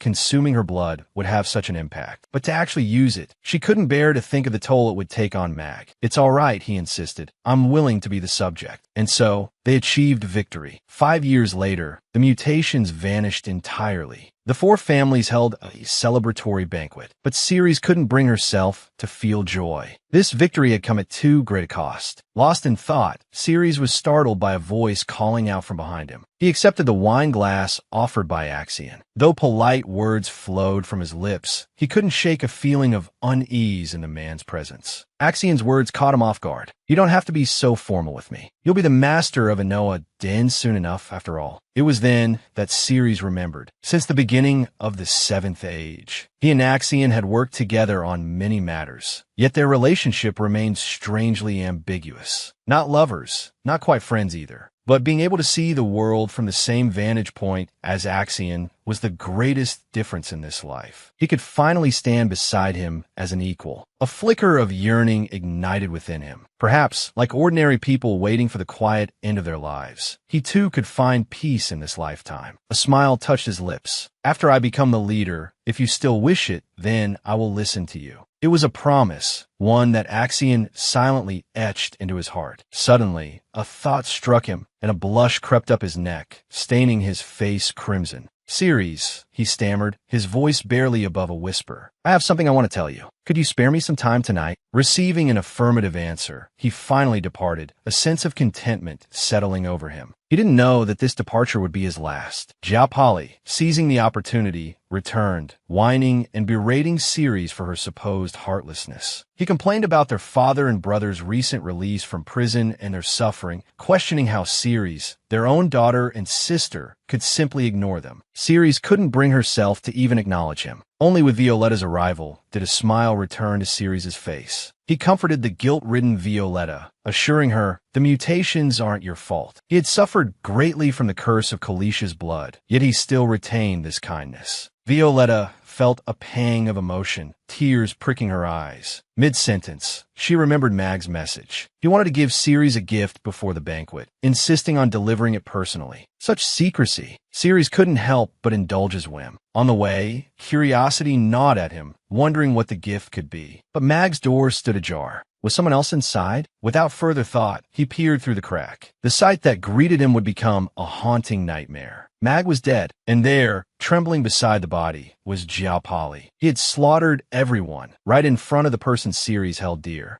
"Are you here to stop me?" Jiao Pali asked. But how could Ceres bring himself to harm him? A broken laugh escaped his lips. He was the first to discover Mag's body, with Jiao Pali right there. "I didn't do this, sister. What should I do?" "Will they put me in prison?" Ceres stood numb, listening to Jiao Pali's frantic denials. Jiao Pali clung to him, sobbing and pleading for help. But Ceres had no answers. Just then, a maid rushed in, crying out, "Master Mag, something terrible has happened." She stopped short, taking in the horrific scene. "Oh my God, what happened here?" she shrieked. "Sister did it. It was Sister Ceres." Jiao instantly shifted the blame. "Look at all the blood on him. I only got blood on me because I tried to stop him." Ceres couldn't recall what happened next. He somehow became the accused murderer of Mag. Everyone claimed he did it for Kalish's tears. They even said he tried to pin the blame on his younger brother. Some whispered that he must have mutated, losing all sense of conscience. Violetta, the only witness who could clear his name, was mysteriously stabbed on the night of the banquet. But the greatest betrayal came from his own brother, who condemned him to die in Jiaopali's place. It's just a moment of pain. Can't you endure it for poor Jiaopali? Just die one more time for him. In that moment, clarity pierced through the fog. All his efforts had been in vain. "You bastard, Ricardo!" he roared, as thorny rose vines erupted from the ground. The steel prison door bent like tin, twisted aside by a force unseen. He stood before the scum, his gaze unwavering. Hot blood splattered his face. In that moment, he felt utterly foolish. All this time, a flick of his wrist could have ended it all. 7 lifetimes wasted. The realization fueled a merciless slaughter. Everyone in Inoa Den died. He stared at his blood-soaked hands. A lightness he'd never known settled over him. If this was his destined end, he hoped this time he would truly die by Axian's hand. "Why won't you do it?" he pleaded. "Must I kill you?" "No, I can't." Axian reached out. "Please come here," he begged, desperately trying to save the girl he loved. "Forgive me," she whispered, weary of it all. "Someone as selfish and foolish as I." "Don't reach for me again," Ceres said, her gaze fixed on the empty sky, hollow and desolate. With a sickening thud, she allowed the thorns to pierce her frail body. Rose petals rained down, stained crimson with blood. "No, Ceres!" Axian's anguished roar ripped through the air, but her cold body offered no response. He could do nothing but howl in pain. This was Ceres's 7th life. Reliving it all again, the agony was suffocating. The king, who had been waiting, finally appeared. He took Ceres's love for Axian, intending to mold her into the next king. But no, she could lose everything else, but not her love for Axian. Reliving the pain of her 7 lives, Ceres felt something within her vanish. Seeing the king's remnants again, she wondered, is this because of your influence? The king's heart, she realized, was a coalescence of stars. When the 4 families divided the spoils, Inoa consumed the largest piece. That stellar power mingled with the power of Inoa Den. Each generation inherited a fragment of that light. Though weakened over time, the residual starlight remained. But now the time had come. The king approached, gently touching her forehead. Her power, she discovered, came from the king, not Inoa. This explained her family's animosity. She was an anomaly, still reeling from the revelation. The king spoke of the cursed past. Inoa Den craved eternal life. Kalikia desired the power to dominate all things. Parvanan yearned for unmatched authority, and Belgert, for the sake of love, betrayed him. Thus, the king declared, they would be destroyed for their greed. An unborn of blood would end in blood. Belgert would ultimately find love unattainable, and the bloodline of Inoa Den would meet its end. Everything unfolding was a consequence of karmic law. But the king, unable to bear Ceres's suffering through reincarnation, offered her a chance to escape. However, physical desires, attachments, and all human emotions would vanish. Ceres struggled to comprehend. The king took what was most precious to her. She lunged towards him, but he only said, "I hope you become whole soon." His final words, fading into nothingness, were lost to her. She couldn't hear them anymore.